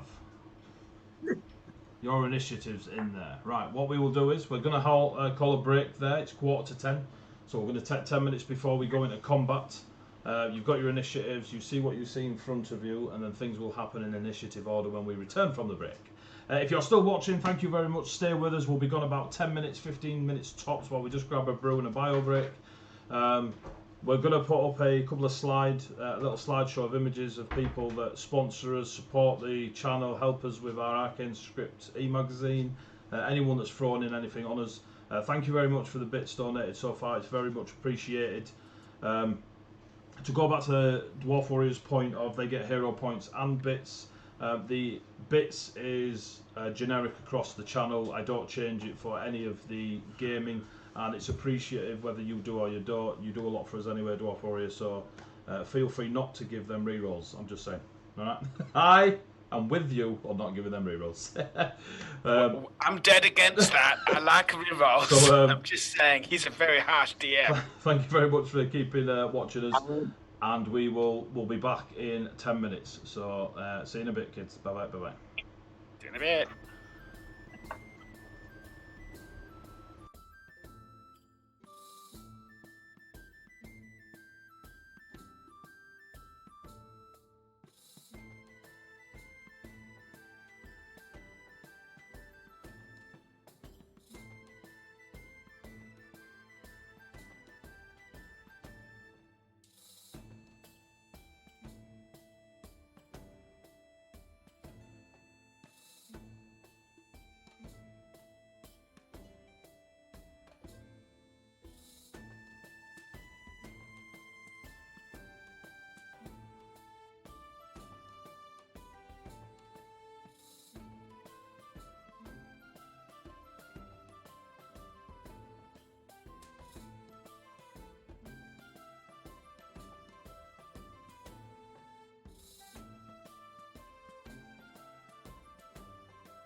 Hello, people of chat. There you go. Stop talking. We one way to shut your party up when they're having fun at the break. Just go live, kids. Just remember that. Don't tell them. So you should be able to hear us all again. If you're still with us from before the break, thank you very much. If you just joined us, we're playing Pathfinder 2nd Ed. These lot are about to fight a something. I'm testing out the new layout of the map. Putting it in a different position on the screen, so we'll see how it goes. If you give us a bit of feedback. If you preferred it in the centre as it was, if you've watched before, I can move it back. We'll have a look. But yes, we're going to crack on. So there is some music going on in the background that hopefully will be ambient for the viewers. The players can't hear it. If it's too loud, let me know. If it's not loud enough, let me know. So players, you are in a 100-foot across the way. Let's see if I can make it. No, can't make it much easier for the viewers to see. Yeah, it's about 100 feet across. Gawain, you saw something creating shadows in where you're stood. Your top right. So just to be awkward, your top left, Stu. Yeah, exactly where you pinged, mate. Something large was creating shadows over there. You can see most of the room having low light vision or dim light vision, etc. There is smatterings of blood on the floor. There's this ziggurat monument in front of you with something on top of it that you can't quite see. And yeah, so it is your turn first, Gawain. Okay. Well, I did already issue a challenge or call out to the other thing, and I haven't heard anything back yet. You heard nothing back. You heard some clicking and clacking. Clicky clacky does imply sort of some sort of verbing. It was loud. Loud clicky clacky. Yeah. like, I don't know, pincers. Yeah. Yeah. Claw! Yeah. Oh, we are so mature for this shit. I would disagree. I don't think mature is the word either. Right, I move to there. Can I see anything more clearly, or are that Now still too? you've moved your way Sorry. around the ziggurat area. You do indeed see this creature climb down from a opening. Bye-bye! In the air. Can you see a scorpion on your screen? Thunder Scorpion. Cool. I will raise my shield, and I'll move forward again. Cool. Ready to react if needed. By ready to react, you don't mean ready in action, do you? No, I'm raising my shield, which then triggers various reactions that I have as a character. Okay, cool. Sinis, you can... Yeah. Can you see? Do you have like low light vision, dim light vision? No? Nah, fam. Cool, so you can't quite see whatever it is in those shadows at the far side. The viewers can't either, but you will do soon when it comes flying on the screen. You're not quite there yet. So I'm going to move up over here in the first instance. I'm quite tempted to move around the other side of it, actually, so I can kind of hide over here.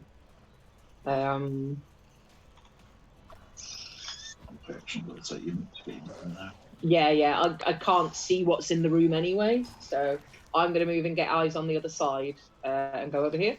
So is that all your movement? Is that all, basically. all three? Yeah, that's everything. I'm just going to move that way. Right, cool. So you are down here. You see in the top corner, you see a large tundra scorpion with white and grey carapace. It is now. I'm going to move. Am I allowed to talk? Yeah. You can, but it can't be a conversation. It's more of a sentence. Scorpion! There! Wow. Not specific, but they know there's one. Am I like? Oh.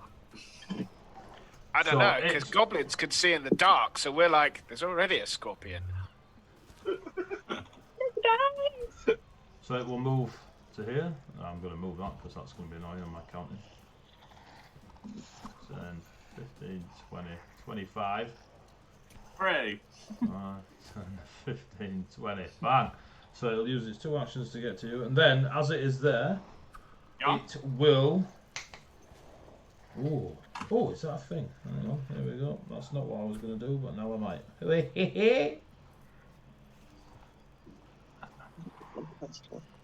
For those of you at home watching, the DM is using the bestiary to look at all of the actions. Yeah, there we go. Yeah, we go. What's he doing? Oh, he's holding on. It will then do swarming stings, Mr. Gavin. Uh-huh. So- I will, as a reaction, shield block. Which means? Well, it's actually when it happens when I would take damage from a physical attack, but you know, roll away.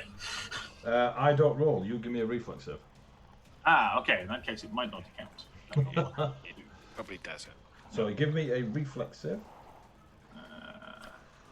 14. 14.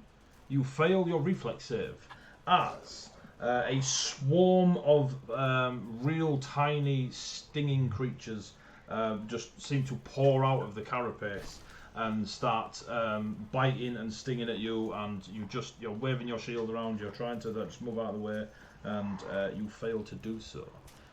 Two things happen. This thing has a swarm. You take 7 points of piercing damage. Uh-huh. And give me a fortitude saving throw as you feel the venom of the scorpion. Holy smokes. You do My expert not, ability at fortitude goes you do not feel the venom of the scorpion in your veins. But it's Feel it in my fingers. And we've just been thrown off Twitch. Today, can I get more of you in there? There we go. Let's see if I can. Friend to sing, I told you. There we Let's move Zek onto the actual screen. There we go. Oh, hello. There you go. So Tavir, you are up, my good friend. How do I put my numbers in? Right, what's your hit points? Oh, Tell them what you're going to do. assume first action is move slightly closer, so it's in 60 feet, which I think it might already be. I'm just going to double check the range on. It's currently within 50 foot of you. 6 feet on days. Days is 60. Oh, cool. I'm going to stay where I am. I'm going to cast Days. Days. Nice. So that's 2 action points to cast Days. Yep. Cool. And I'm doing a will save, correct? Yeah. Yep. I am for viewers. I'm using real dice because I haven't put the giant scorpion into the thing.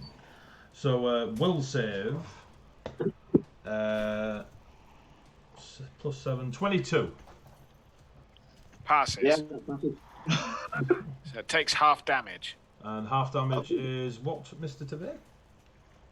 Tell you that in a second. Oh, come on, just a little. I've done the syntax wrong, didn't I? So, Technical difficulties. Give us one moment, please. it's a D6. Yeah, D6. 6. Half damage is 3. Mental damage. How much? 3. 3. Cool. Lovely. Just cool. So that's 2 action points. You've cast Days, you've reached out.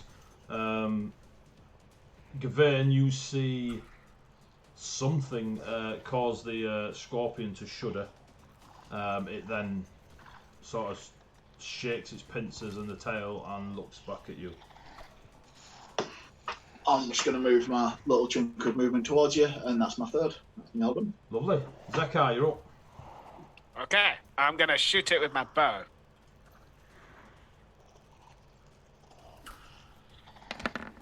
A 21. Nice. 21 does indeed hit. 3 points of damage. Are you aiming at the swarm of things around Gavin, or are you aiming at the scorpion? No, I'm aiming at the scorpion. Cool, you hit. Okay. My next action. Do you not? So that's 3 points. Are you about to do roguey stuff? Maybe. I'm going to move to here. And I'm going to try and... Oh, I don't want to...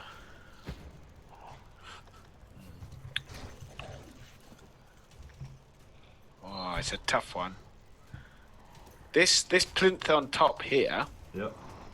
is it flat? Can I scramble on top of it? You could scramble, but each variation of level is 5 feet up. Blimey, it's huge! So as in you'd be able to scramble up. It's, you know what I mean. It's 15 feet here. That's the top. Yep. So from Right, this bottom, okay. yeah. So it's 15 feet high, and then obviously 15 feet to the bottom bit here. Okay. 1, 2, 3, 4, 5. I'm going to scramble up to here. Cool. Whilst That's the end of my you're up there, those 4 Yep. silver items look like iron scorpions. Okay. Do And they look movable? They do. They look like they're placed there. So you probably okay. stood there. Otherwise, you'd have to move it to stand there. No, that's fine. And the massive tablet. Give me a. What law do you have? Law Underworld or Law Cooking? Give me a nature check. Relevance is high in this party. It's never going to be cooking. I'm really depressed. I get a 4! Strong. Yeah, you don't know what the image on the tablet is. I don't know. I can't read it. It's upside down. Cool. So that's Zek's go. Gavin? Third. And I will shout also. The dwarves are fighting too up top.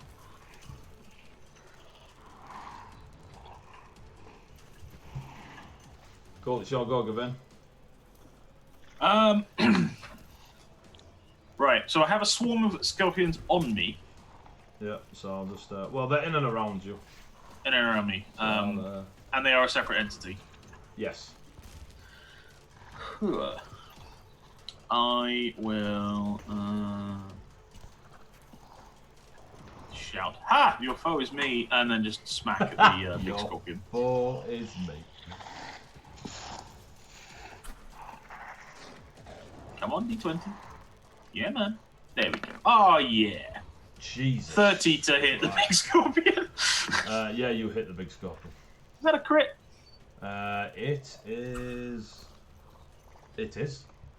26 damage. You're hitting the scorpion, yeah? Yeah, the big one. Jesus.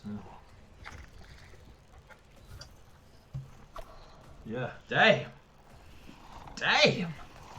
He don't like it. Good. Taunty. I'll Smash listen again. your longsword into the character. Oh my. 26 to God. hit. Nat 20. Jesus Christ. I like this character. He's way better than the rogue. Oh my god, it's like we've leveled up or something. What's that you say? Expert. So you Jesus. You slam your longsword 2 strikes and just cleave this thing to pieces. It just sort of staggers and falls lifeless while the stinging swarm flitters all around you. The swarm is still there, right? Yeah. It sounds like 1,000 voices have just been silenced. Right, if I move out of the square, is the swarm then in the square that it's in, if that makes sense? Or is it going to follow me? You don't know till you move. Alright, that's fine. I was trying to work out the best way to do this. 1, 2, 3, 4, 5. I'm going to move to here. It follows you. So it's stuck on me. Okay, I'll then inform my comrades. I am covered in its babies. Oh my I god. may require some assistance. Want me to set you on fire? I can set you on fire. You may set me on So, fire. Sinis, you can't quite see. You see most of the, half the fight going on over the raising stairs of the ziggurat. The scorpion, it now looks like 3 scorpions in pieces on the floor. And then you saw Gavain bugger off. You can no longer see Gavain because of the ziggurat in front of you. Okay. Is there anything around the other side? I don't have dark vision, but is there anything obvious around the other side? You don't see anything. Nothing is appearing. You do see over here. Can you see the ping on the map? Yeah, you do see a single door. Not like the massive one that is here. Yeah, no. Yeah, it's just a normal standard door to a 6 feet high, couple feet wide. Cool. I'm going to continue to be incredibly useless because I don't have anything that can target the swarm. I'm going to move to over here. I'm going to attempt. You can. So I was going to say you can target the swarm as if it was a single entity. I'm going to attempt to daze the swarm. Okay. What's it with bloody daze? Best spell in the game currently. Ranged cantrips I have this useful. I don't think. I mean, I can try and kill and touch it, but in which case I'm just going to slap Steve around the face. 18 is its will save. What's your DC? 20, I believe. Oh Jesus! Right, yeah. So you do all the damage. 5s. 5. And it's 5, I believe. Psychic. You cloud the target's mind and daze it with a mental jolt. The jolt deals mental damage equal to your spellcasting ability modifier. So it's 4 actually. 4. 4 damage. Not 5. Yeah, 4 damage, not 5. If the target critically fails to save, which it didn't, it's stunned. So yeah, it just takes 4 damage. Cool. It takes 4 damage. Just so you know, Stu, I've put them in the red circle of Gavain. So as that number goes up, it's not on you.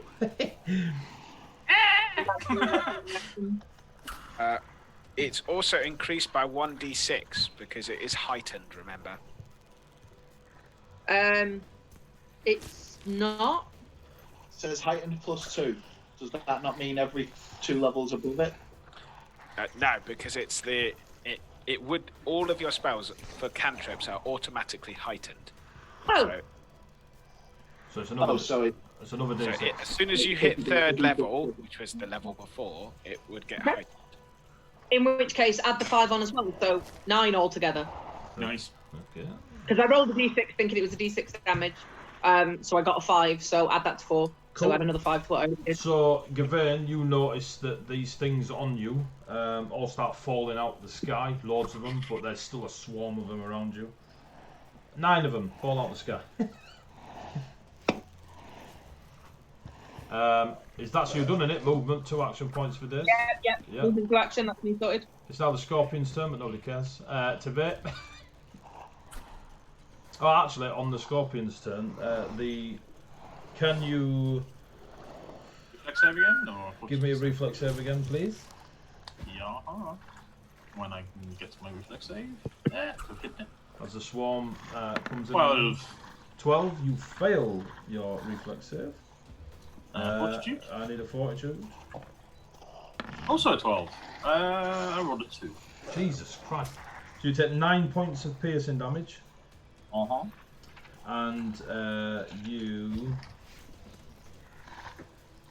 take 4 points of poison damage.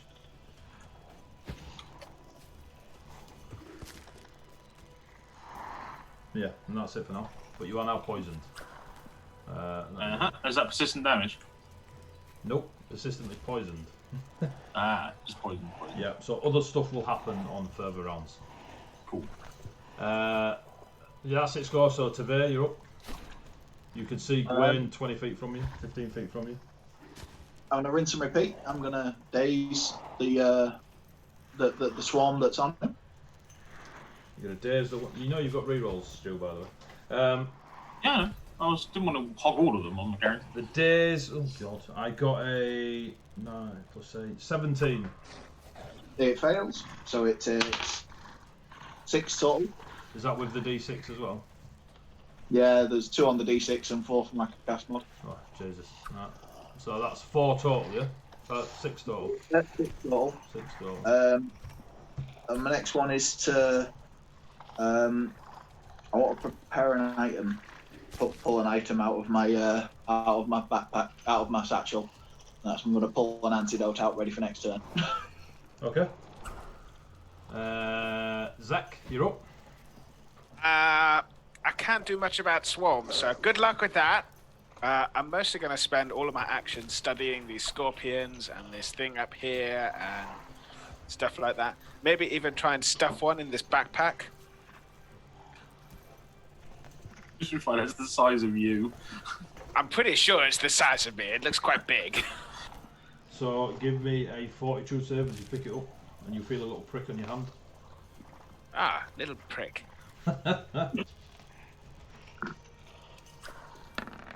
I get a 12. Oh dear. But I'm gonna use a reroll. Okay. I get a 27. You do not get poisoned by the little prickly thing in your hand, but on your reaction, you do notice that it's getting bigger, and the legs of the metal scorpion start reaching out, as if it is changing into a scorpion. Awesome. Great. It goes that way. Very fast. Yeet. Just one scorpion man. That's all I want. Just one. It runs over to the scorpion on the floor, burrows into it, and you see legs and stuff extend from the tundra scorpion. Oh. Oh my god, it resurrected. How did it do that? And yeah, you are now. Let me get a. Are you doing Trojan horse scorpions? You don't know. Carry on.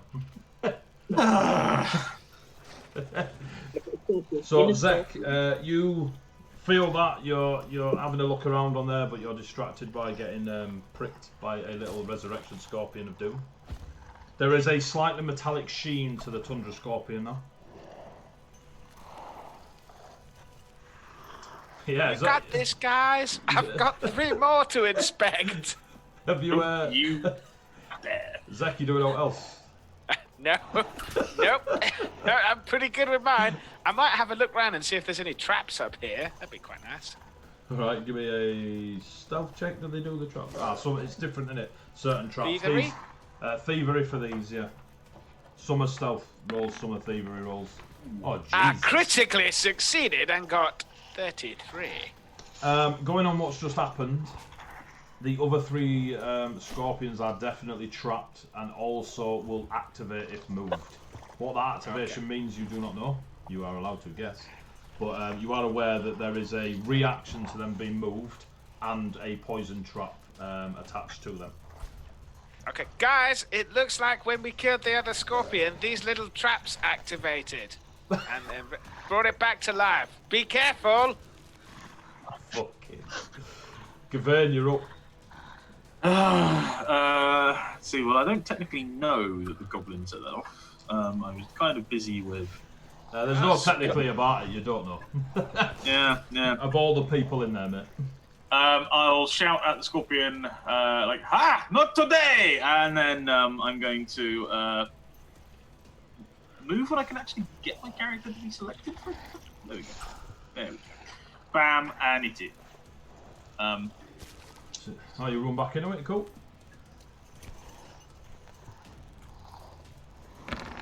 I'll re-roll this. Oh. 20. Do we get bonus for charging? No. No, just 20. 20 on the giant scorpion. This time round does not hit.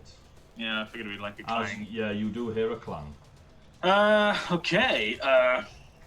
Ha! I will then raise my shield. Cool, that's Gavin's turn. Sinith, you just seen this thing, well, resurrect essentially. You did. Give me a perception check.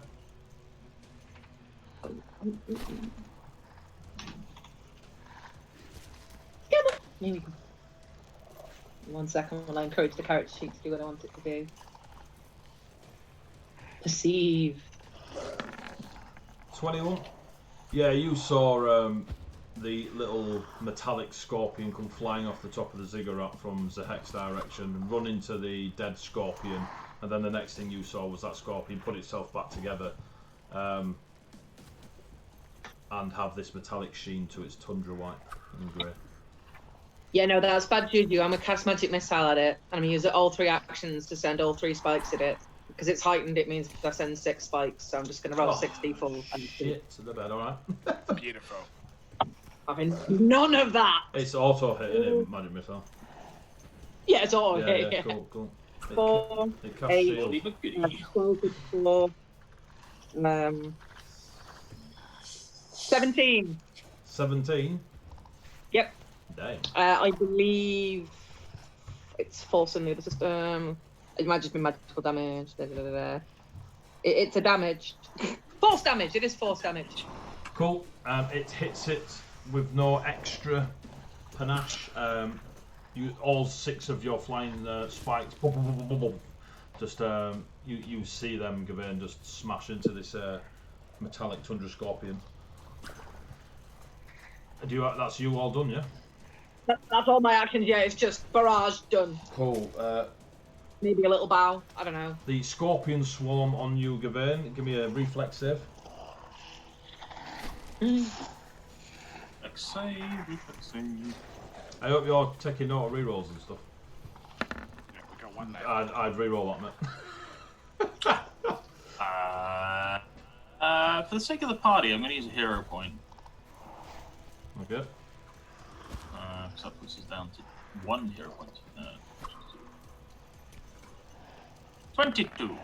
22 is 1 above what you needed.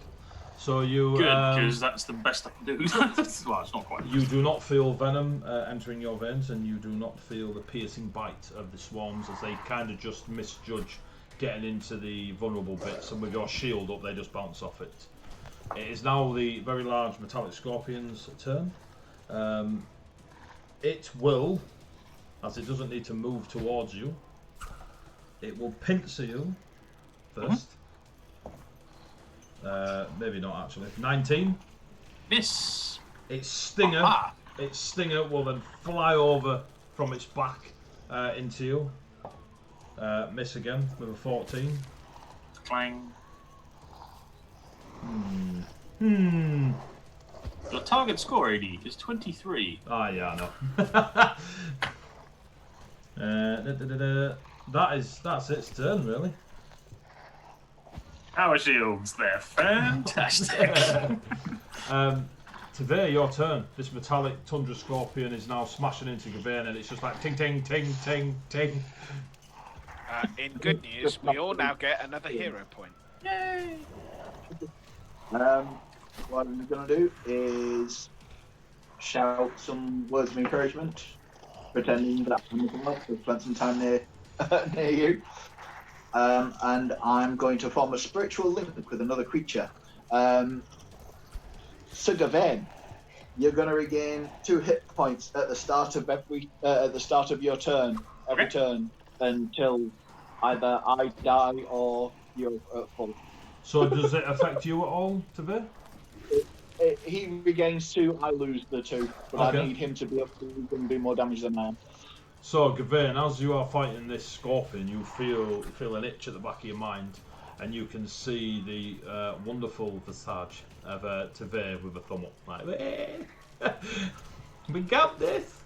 Teamwork, baby. Makes the dream Dance, work. my puppet. Okay. Dance. I mean, you got this. What else you got, Tavir? That's my 2, and my other one is probably just going to be to look around, see if any other threats are coming in. Not that you can That's see, like literally no check needed. The only thing in here that seems to be causing issue is this large scorpion. Yep, nah, just that then. Give me a perception check actually, for if you can hear what's going on up the chute. Legit. Sorry. Up the chute. Oh, Gawain, get your mind out of the gutter. That's a stew, not a Gawain. Although I'm sure, yeah. Sure, Gawain's pissing himself. Isn't he? 21. There's still fighting going on. Cracking. That's as much as you hear, mate. There's still fighting going on. Cool. Cool. So after, is that your turn, Tavir? You all done mind link, etc. Yeah. Zach, you're up. Awesome. A new target has entered the building. I will attempt to shoot it with my bow and arrow. The scorpion you resurrected, yeah? Maybe. 15. Your 15 does not hit. Your arrow bounces off the metallic, snowy carapace. Guess it's 1, 2, 3, 4. Do you not get like stabby attack? Or I do. That's why I have now moved into flanking position. Ah, so you don't get it on arrows, you get it on melee. I would do, but it's not flat-footed, so I can't do okay, sneak attack damage to okay. it. And I'm pretty sure it knows I'm there, since I was the one that poked it. I mean, the trap went off in front of me. Is that you done then? That is, I am now flanking it. It has a -2. -2 to its AC. That's cool. Well, it had a +1, so. Sir Gawain, right. you do see Zach on the other side. I will do my hardest to make sure it's paying attention to me and me alone. You want me opposite, don't you, Zach? What? Yes, I'd like you Yeah. to stay there. Don't Yeah, move. that's fine. Hey, I'm trying to think. It's a metallic, shiny scorpion. And I don't want to do a Dave. No, can't think of anything appropriate. I'll just yell and bawl at it. I am your foe. Brilliant. Keep an eye on me. Oh, Christ. Jesus, I'm freaking hero pointing in that one. There we go. That does 24. Indeed, that does indeed hit. Your first strike lands clean. 9 Sweet. points. 9 points of damage. Does it look like it took the same amount of damage as the last time I hit it? What you mean? With my sword. When you dropped it? Yeah, as in, does it look like it seems to be more resistant to my blows this time around, apart from just having a slightly higher resistance? More resistant, no. Harder to hurt, yes. As in, it's harder to hit. Yeah. Also, do I reckon I can hit the swarm that's on me? Yes. It's like clapping, mate. Well, what I'm actually going to do, in a flourishy kind of thing, is I'm going to sort of leap in the air while simultaneously bringing my shield down. Ooh. Which, of course, inevitably rolls a 1. He's an acrobatic champion. I'll give him that. You know what? You guys can keep the you can keep the rerolls. It's fine. I'll accept that one. It was cool. gonna look cool, but no D20. So you as had you to were- fuck me over. As you stab the scorpion, and then remember that you have this swarm of stinging stuff in your face, you try to be a bit cheeky and take as many down as you can, and you actually just catch the bottom of your ear and take 4 points of bludgeoning damage. As you throw your shield out and bring it in really fast and just clang against the side of your head. Yeah. I'm not an expert. Do champions usually need to be concussed to be good? So find out, won't no. you? So Anyway, you with got- my third action, I will raise my shield again. Yes, Sinis, you're up. You got Zek and Gavain on this metallic scorpion. You got Summit swarming around Gavain. Yeah. I'm gonna daze the ones on Gavain again, so they need Yes. to make a wisdom save. Will Yeah. save of this might work. Plus 8, 23. Yeah, they make it. So it's half so it's damage. half. Yeah, yeah. So it'd be 3 is half all told. Cool. That's me. More of them fall out of the sky around you, Gavain. Is that your done, Sinis? Yeah, I'm not moving. That's me done. Cool. Gavain, reflex.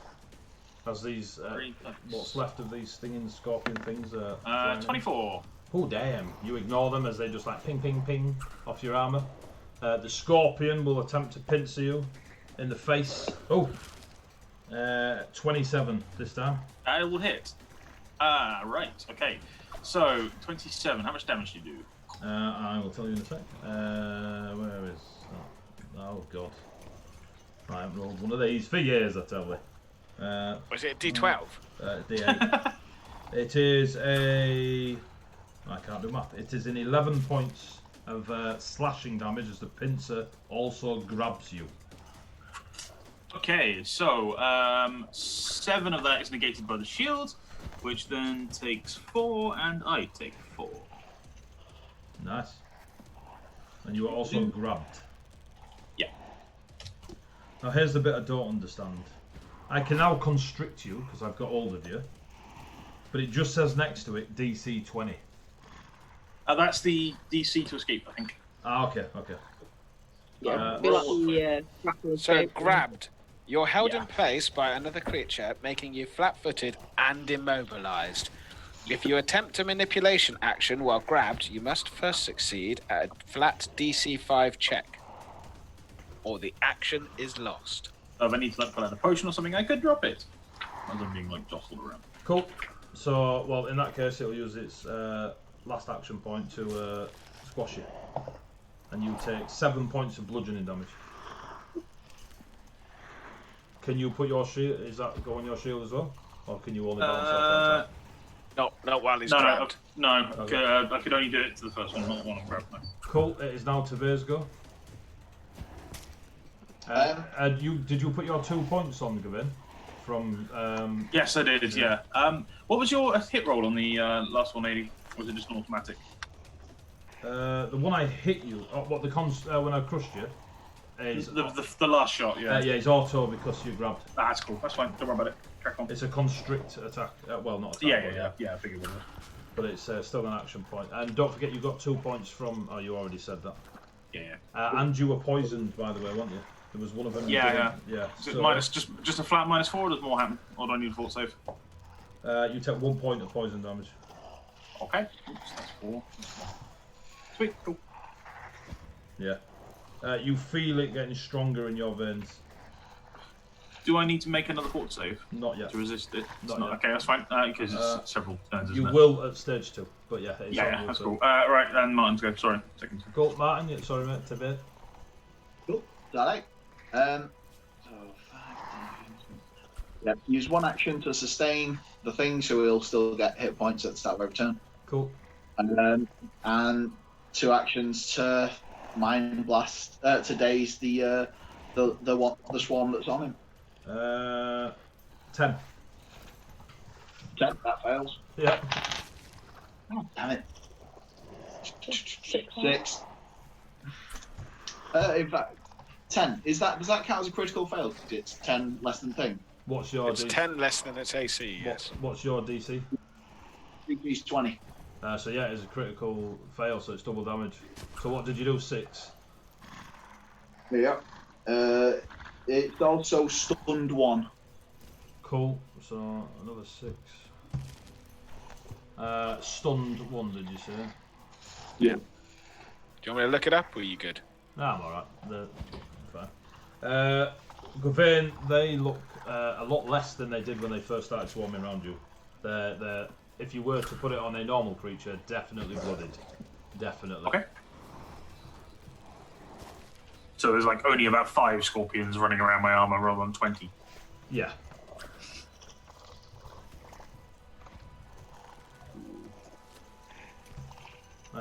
And the scorpion. Oh no, that's Tavir. Sorry, Tavir. You did your days and you sustain. Okay, mate. Yeah, I'm with you. Zek, you're up. Okay.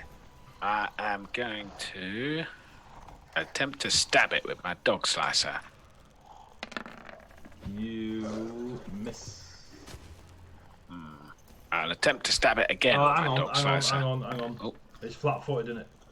Yes. You hit. Huh. Just. In which case, just hit. 10 points of damage plus a d6. So 12 points of damage. What? Any particular damage? Slashing magical? Okay, cool. 12, yeah. Yes. Oof. Oh, it's looking rough again. I'll attempt to stab it a second time. Kulios. 13. That one does not land. Okay. And then as my third action, I will cast Shield, which makes a magical shield floating around. Okay. Nicely done, Zach. Okay, oh yeah, wizardy. Gavain. Right, You so are- to There's loads going on with you, escape. mate. You're poisoned, Yeah, you've totally. got swarms going on, there's a scorpion in your face, you're mind linked Yeah. into there, you've got a shield in your... You're currently clasped in its grip. Right, so I'm going to gain 2 hit points. To start with. Then I'm going to escape, or attempt to escape, which is I make an unarmed attack modifier against the DC of the effect, which you said was 20. 20, yes. It's not. So it's basically I need to roll a 10 or higher. Good luck. I get to 19 because of course I do. Having just said I need to roll a 10 or higher. Bellissimo. Thankfully, it's not a critical failure. Oh, that is ridiculous. I need a 10. 9. But I can't. So I can attempt to try again. It only takes an action each time. So what you're really doing is you're costing me smacks against you. I'm happy with that. Of course, that's a 5. I mean, you've got another action. I've got, yeah, well, like, actually, annoyingly, because I'm immobilized, I can't do anything but to try and escape. There we go. I succeed on my last one. Hooray! No longer. I'm free from you, foul beast. Oh shit. Alright, Sinis. I don't know what you've just witnessed, but Gavain's no longer in the clutches of the scorpion. I thankfully don't have dark vision, so literally saw him just like, ha-ha, foul beast, as opposed to wiggling around like some sort of sausage being made and finally getting free of a pincer. I'm going to... Imagery, there you go, bad. I'm going to daze... I'm going to daze the little ones to get rid of those, because I think that they're slightly more annoying at the moment. The rest his armor's probably better at. So they need Not to that get rid of- annoying. Oh, 11. Yeah, no. What's your DC? Is it 20 or 21? 20, so they're not quite Alright, 10 cool. under. So, damage? But yeah, 6 again. 6. Yeah. That's like we wanted. Oh, it's stunned, is it not? Does that... give me a sec. It's Stun one. one. I don't know what we do it thing. Means James, it doesn't do anything. Yeah. yeah, I was going to say, does it... I know it doesn't do anything, but does it mean her... That's just flat-footed. But it doesn't give her, like, crit or anything, does it? You can't act while stunned. Stunned usually involves a value which indicates how many total turns you lose from being stunned. So this turn, yeah. Okay. Yeah, that's me. I'm one trick ponying right now. Day seems like the most effective thing I can do. I'll look around to make sure nothing else is coming, but I can't see nothing go. You can't. You see flickerings of light here and there, but there's nothing seems to be coming at it. You notice that the swarms don't attack you, Gavain. However, you do have poison running through your veins, so give me a poison save, fortitude save. Jude. Come on, lad. You boss these. 16. I will. You will need Apparently, we to. got rerolls, so. There we go. 22.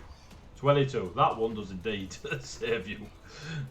You don't take any more damage, but remain Thank you, poisoned. Twitch chat. But remain poisoned. Cool. They can't do anything this turn, but the scorpion will turn towards Zek This is not in the plan, Gawain. and pincer attack with a 27. Right, hang on. Okay. Boom. Right, Oh, protect your ally and strike your foe. The ally gains resistance to damage against the triggering damage equal to 2 plus my level. And if the foe is within reach, make a melee strike against it. Have at thee, foul thing! Smack off! So as it Yay, hits, 24. 24 hits, you do 10 points of damage. And then you resolve your attack against Zeka normally, except that he has resistance against Does damage. your hit go first? Yes, it's a reaction to you attacking him in preference to me. It's a reaction to Oh, sorry, damaging. apologies. Actually, you Damaging. the damage. Yes, So- you still do the damage. Zek takes the damage before you kill it. That's right, yeah. But he gets resistance to the damage. What was the to hit roll? 27. There was a lot of shouting. I got very confused. You got 27. smushed. It's just you didn't get smushed as much as you thought you did. 27, and the damage you actually took. Now, I can was only get my AC up to a mighty 25. Damn it. 8. You take Right, 8, so 8 you points have- of slash. Resistance 6. So You I take 2 points, 2 yeah? points. Yeah. Okay, but the shield also takes 2 points. No, this is me 1 smacking point? it. So the shield takes 1 point? Do you have a shield? Yeah, I've got my Raised. magical shield. Oh, okay. I don't know how magic shield works, but normally you deduct the hardness first. So I don't know if that's the same, or you just take like. So Well, the hardness of it is 5. So does oh, that in that take case, you take no damage. Ah! Mighty Zek! I mean, Mighty Zach, it was all me. No, I think you'll find it was my magical shield. Cool. 80 has quit the game. No, I'm alright. I thought you killed it 3 rounds ago. yeah, true. So did I. Right, so as it pincers Zeka and tries to grab him in the same way it did you, you just kick in reflexes, retributive strike, boom, you call down the power of your god and slam into it. And it, again, falls lifeless on the floor. I'll keep you in initiative, just in case. What, until in case someone touches any more metallic scorpions. Awesome. Jeez. Let's go get those metallic scorpions as treasure. Don't forget you've still got the swarms on you. Oh, I thought that was dead. Shit. No. Also, you're still regaining health every turn. Yeah, I haven't actually had my turn yet. Cost So of your life. it's now Tavay's turn. You can still see the Cool. swarm. It's less thick than it was when it first attacked him. Cool. So I'm not going to use my action to sustain because I read my spell wrong. I don't need it. It just lasts until I dismiss. Nice. You don't have any rerolls left. Cracking. I've got. I'll use 2 actions to cast Daze on the thing because that's just the way forward. Days will save of 16 plus 8, 24. It passes. So 3. 3. After it's halved, it takes 3 mental. What's that put it on? There's still a few of them left. I'm going to use my movement to get right up behind Gawain. Cool. Is that you done? That's my move. Zek, That's you're my up. 3. Awesome. I can't deal with bugs. Do you want me to go have a look at this thing on top of the plinth again? Well, last time you went up there, and the scorpion got better, so maybe hold off for a second. Are you sure? I mean, I'm right here. I love how he answered, and Zek still went, yeah, well. It's like, I'm like a small human child, except I'm a goblin. What do you expect? Yeah, you don't live very long, so you need to pack it all into your 8 years. Yeah, I'm 4. I'm like halfway through my years. I'm just gonna do that. I'm gonna walk up there and go, no. Okay, I'll wait. Cool. Gawain, you're still covered in scorpion swarm. Matters. Okay, so Spanners, gate 2. I will attempt to attack the scorpion swarm by slicing it off with my sword. Cool. 19. You do not. No, you do not hit the swarm. I'll try again. Oh no, that's the wrong button. Sorry, ignore that roll. What? Why ignore that roll? Because you've because got I macros rolled- for attack too. I understand. Yeah. If it helps, you missed with all three. Yeah, I noticed I mixed. So you're and- just swinging your longsword about, trying to get rid of them, and you. Yeah, not They're succeeding. just too close Is to that your the face. signal for touch the scorpions?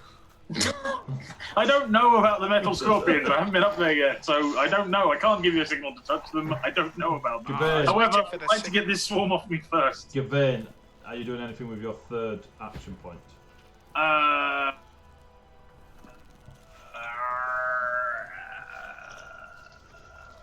think that's a no. Let me get up here. See what he's on about. Cool. As you climb up there, you can see 3 silver metallic objects. You did see 4 on your way in, and you can see a tablet with a strange creature's face on it. Give me a quick nature check while you're up there. 3. Yeah, you ain't got it. Religion? Welcome to Not Knowing Natural Things Club. Sinis, you're up. You've just seen lots of stuff happen. He's still got scorpions on him, so it's days all over again. Tell them to make me a whiz save. 15. They fail, so they take 8. Oh. There's only a few of them left, just buzzing about, still flying in and dinking him. I'm going to use my last action to contemplate the universe and what rhymes with scorpion.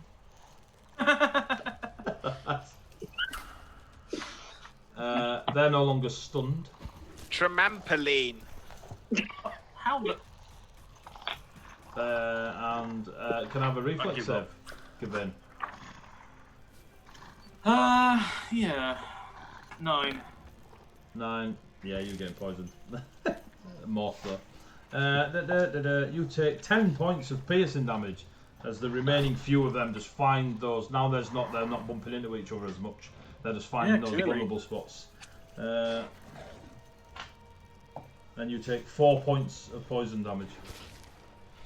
You really are the tank. Ow. I'm doing my turn. Tabir, your turn.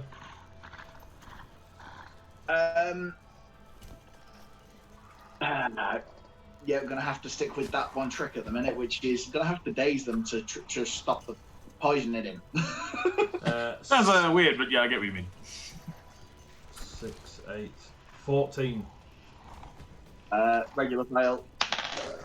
Damn it, that's one. They take 5 mental damage. 5. Yeah, I'm going to use my last action to walk up to Gawain again, and this time tell him not. Well, I'm going to spend my time climbing, and this time tell him, "Don't run away, you little sod!" while holding up the potion from 3 rounds ago. Oh shit! Sorry, I completely forgot about the potion. I had covered in scorpions. When he said I pull out the antidote, I was like, cool. And every time he went near you, let him off. Right, Gawain. Just trying to get missing against the thing. Gawain, that many have died.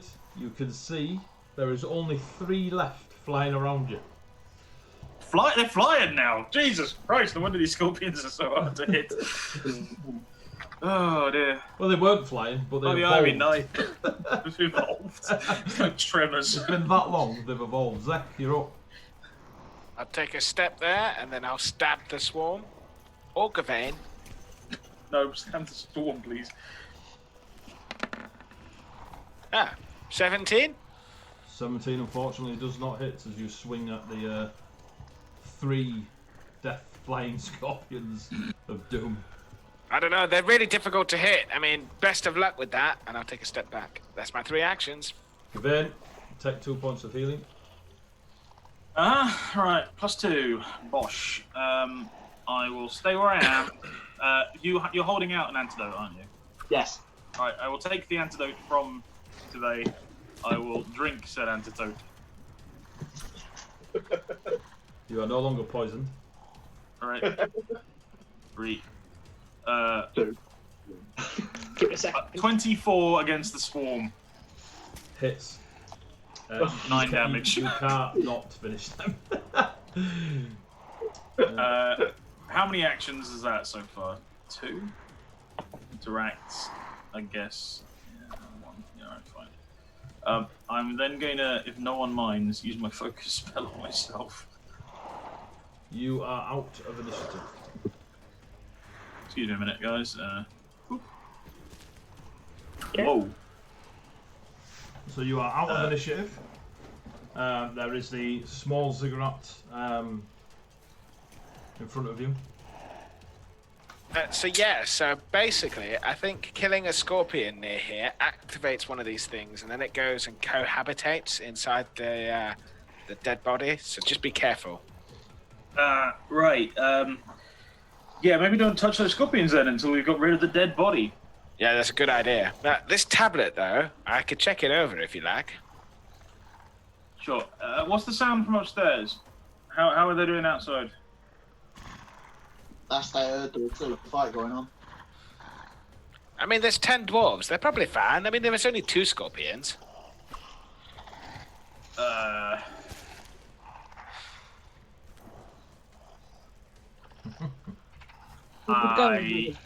This isn't going anywhere. It's made of stone. Well, yeah, no, but if I can fit it in a bag, then we can just carry it with us. Plus, there's some doors down here to look at. The tablet is 6 feet across, 6 feet long, and about 5 feet wide. I mean, I could nail it onto Sir Gavaine's shield. It's about as big as it. You have a nailed stone onto a metal shield. No. Yeah. No touchy yet. Says I'm going to go to the rope and climb back up. While he's moved out the way, I am going to check with a thievery roll on this stone. It is trapped. It is some sort of pressure pad. Excellent. At least you As found I it. suspected, it is trapped. As you're making your way up, how bad do you still look, Steve? So go ahead. I am.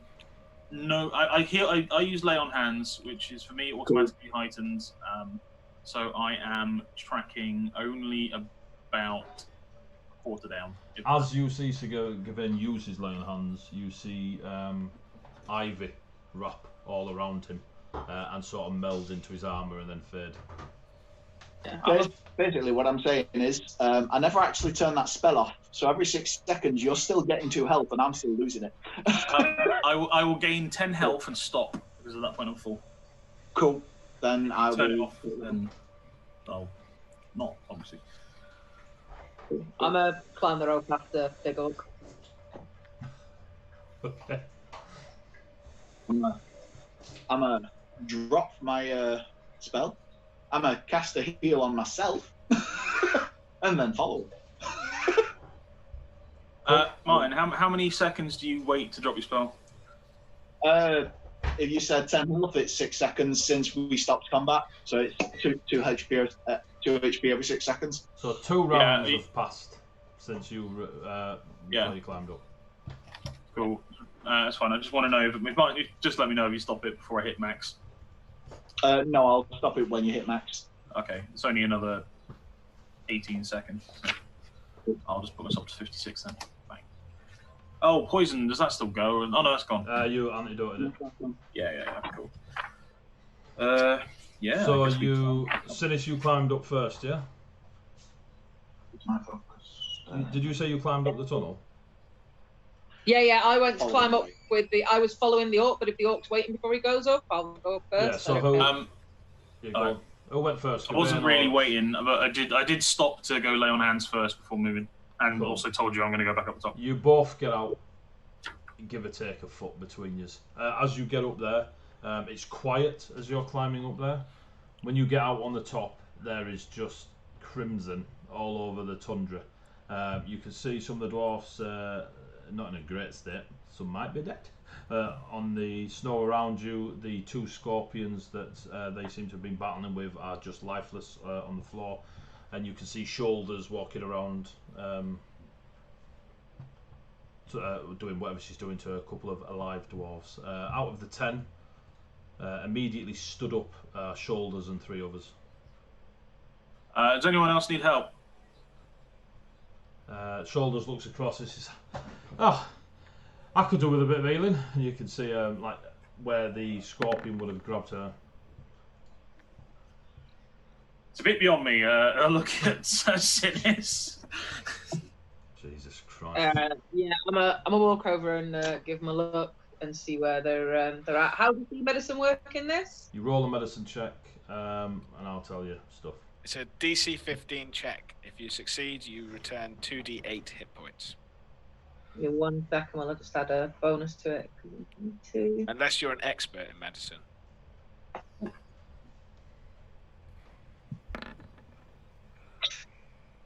You've got arrow points, so you've got 3 arrow How points. did I even roll it? How did I roll it? Oh, I rolled a 1, that's why. Yeah. Right, I was like, how did I even roll that? Because I should have at least a 6. Right. If they're looking really knackered, Are you gonna re-roll? To be fair as I can help, No. I'm going to offer the thing. Alright. Cool. Yeah, they. I acknowledge that it's beyond my medicine skill, and I may just cast a spell instead. Yeah, you can't tell. Apart from the fact that they've clearly been in a fight, you can't determine what wounds are more dangerous than others. Is there anyone Yeah, no, bleeding maybe- out on the floor? There is 6 of them laid out on the floor, and they don't seem to be reacting to what the other 4 are doing.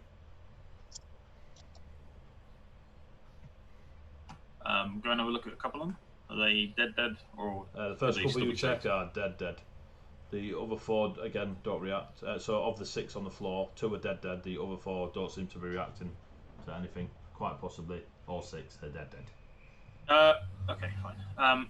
I'll say to Shoulders, if you can give me 10 minutes, I will refocus myself and attempt to heal your wounds. Yeah, if we've got 10 minutes, I don't know if them bloody things will be coming back.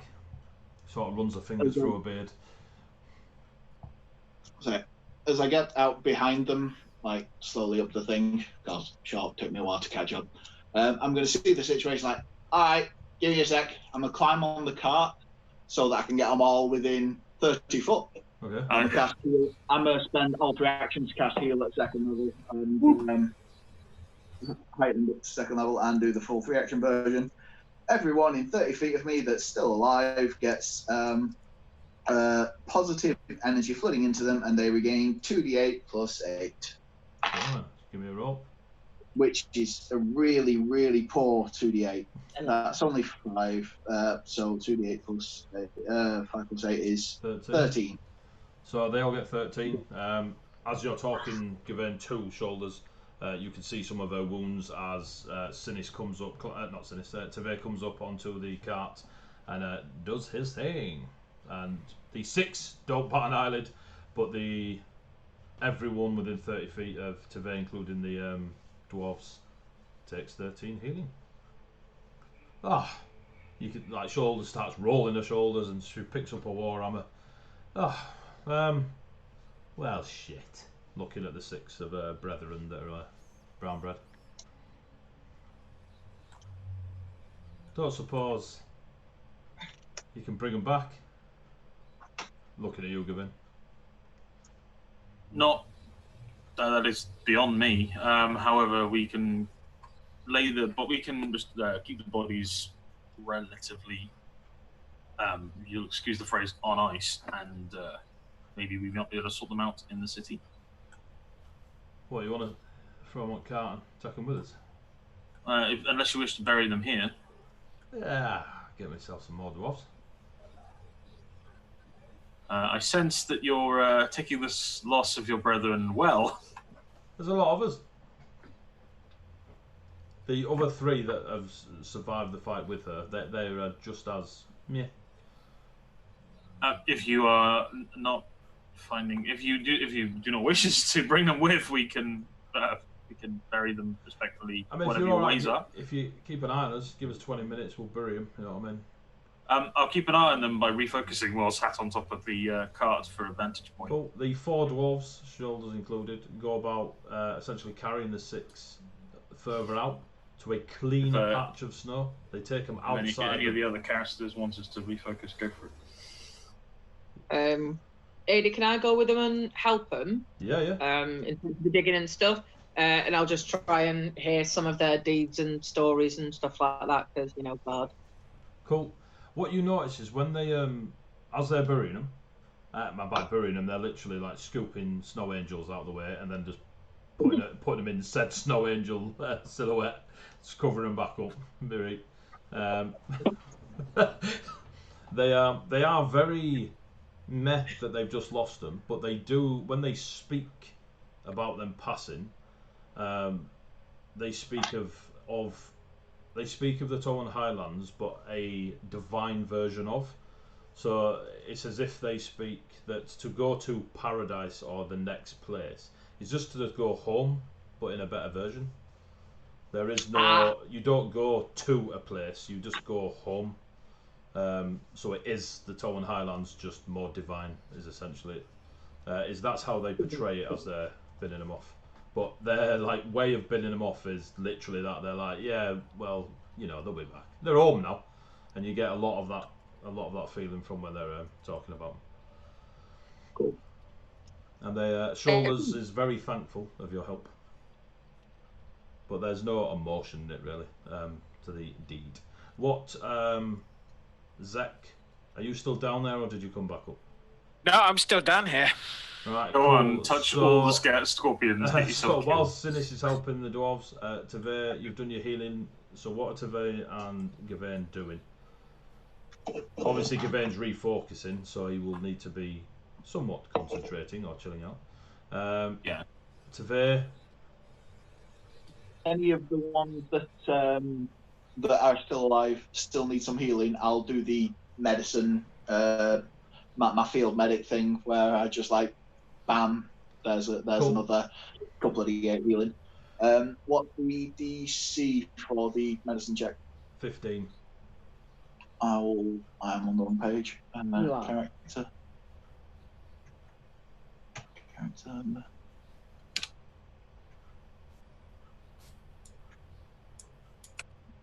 Medicine. Yay! 15. God damn. There.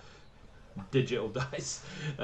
Yeah, you are able to essentially patch up and help with the patching up. Once they've done the beautiful moving funeral, they go about doing similar and very, very basic field first aid, as it were. With your healing from before and your medicine checks, you're more than able to patch them up to they're healthy enough that they're very happy and appreciative. Basically, from that, my feat gives them extra 2d8 and removes wounded. Cool. 2 of them are very happy that they no longer feel like they are limping after being on the brink of death. So, Zek.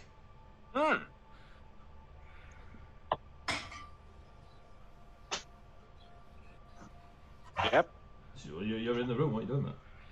Well, I'm waiting to see if my 27 was good enough to disable the trap while everyone was scurrying out. It is. Awesome. You piss about, you feel the click and the pressure pad lock in place. So you now know that if you were to lift this 6 foot by 5 foot stone tablet, it wouldn't activate the pressure pad. Awesome. Can I scooch it? Yeah. What is your strength? 10. Give me a strength check. I'm gonna assume that you're saying the word athletics. I don't think he stuttered. I get a 9, but I will re-roll. Does not bode well. I get a critical success. Yeah. You needed a 27. Oh. You managed to shove the tablet off and back. Now give me a I want a dexterity. I want you to roll and add your dexterity modifier.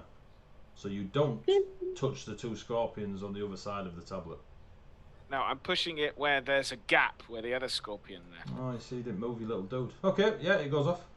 Oh, sorry. Did you? If you wanted me to move. Well, you're the one trying to set all the traps. I mean, disable all the traps. You you successfully do it, Paul. There's no scorpion there for you to activate. You move it to the gap. You just get it to the edge of the little ziggurat bit. What's down here then? There's nothing down there. It was laid on a pressure pad. There's no hole beneath it. Oh man, not even any buried treasure. Such a lame trap. Blah. Can I read the tablet? Is it in a language? There's a picture on it of a creature you didn't recognise when you first looked at it. Oh, okay. Can I have a think about it again? Yeah. Give me a nature check. Yep.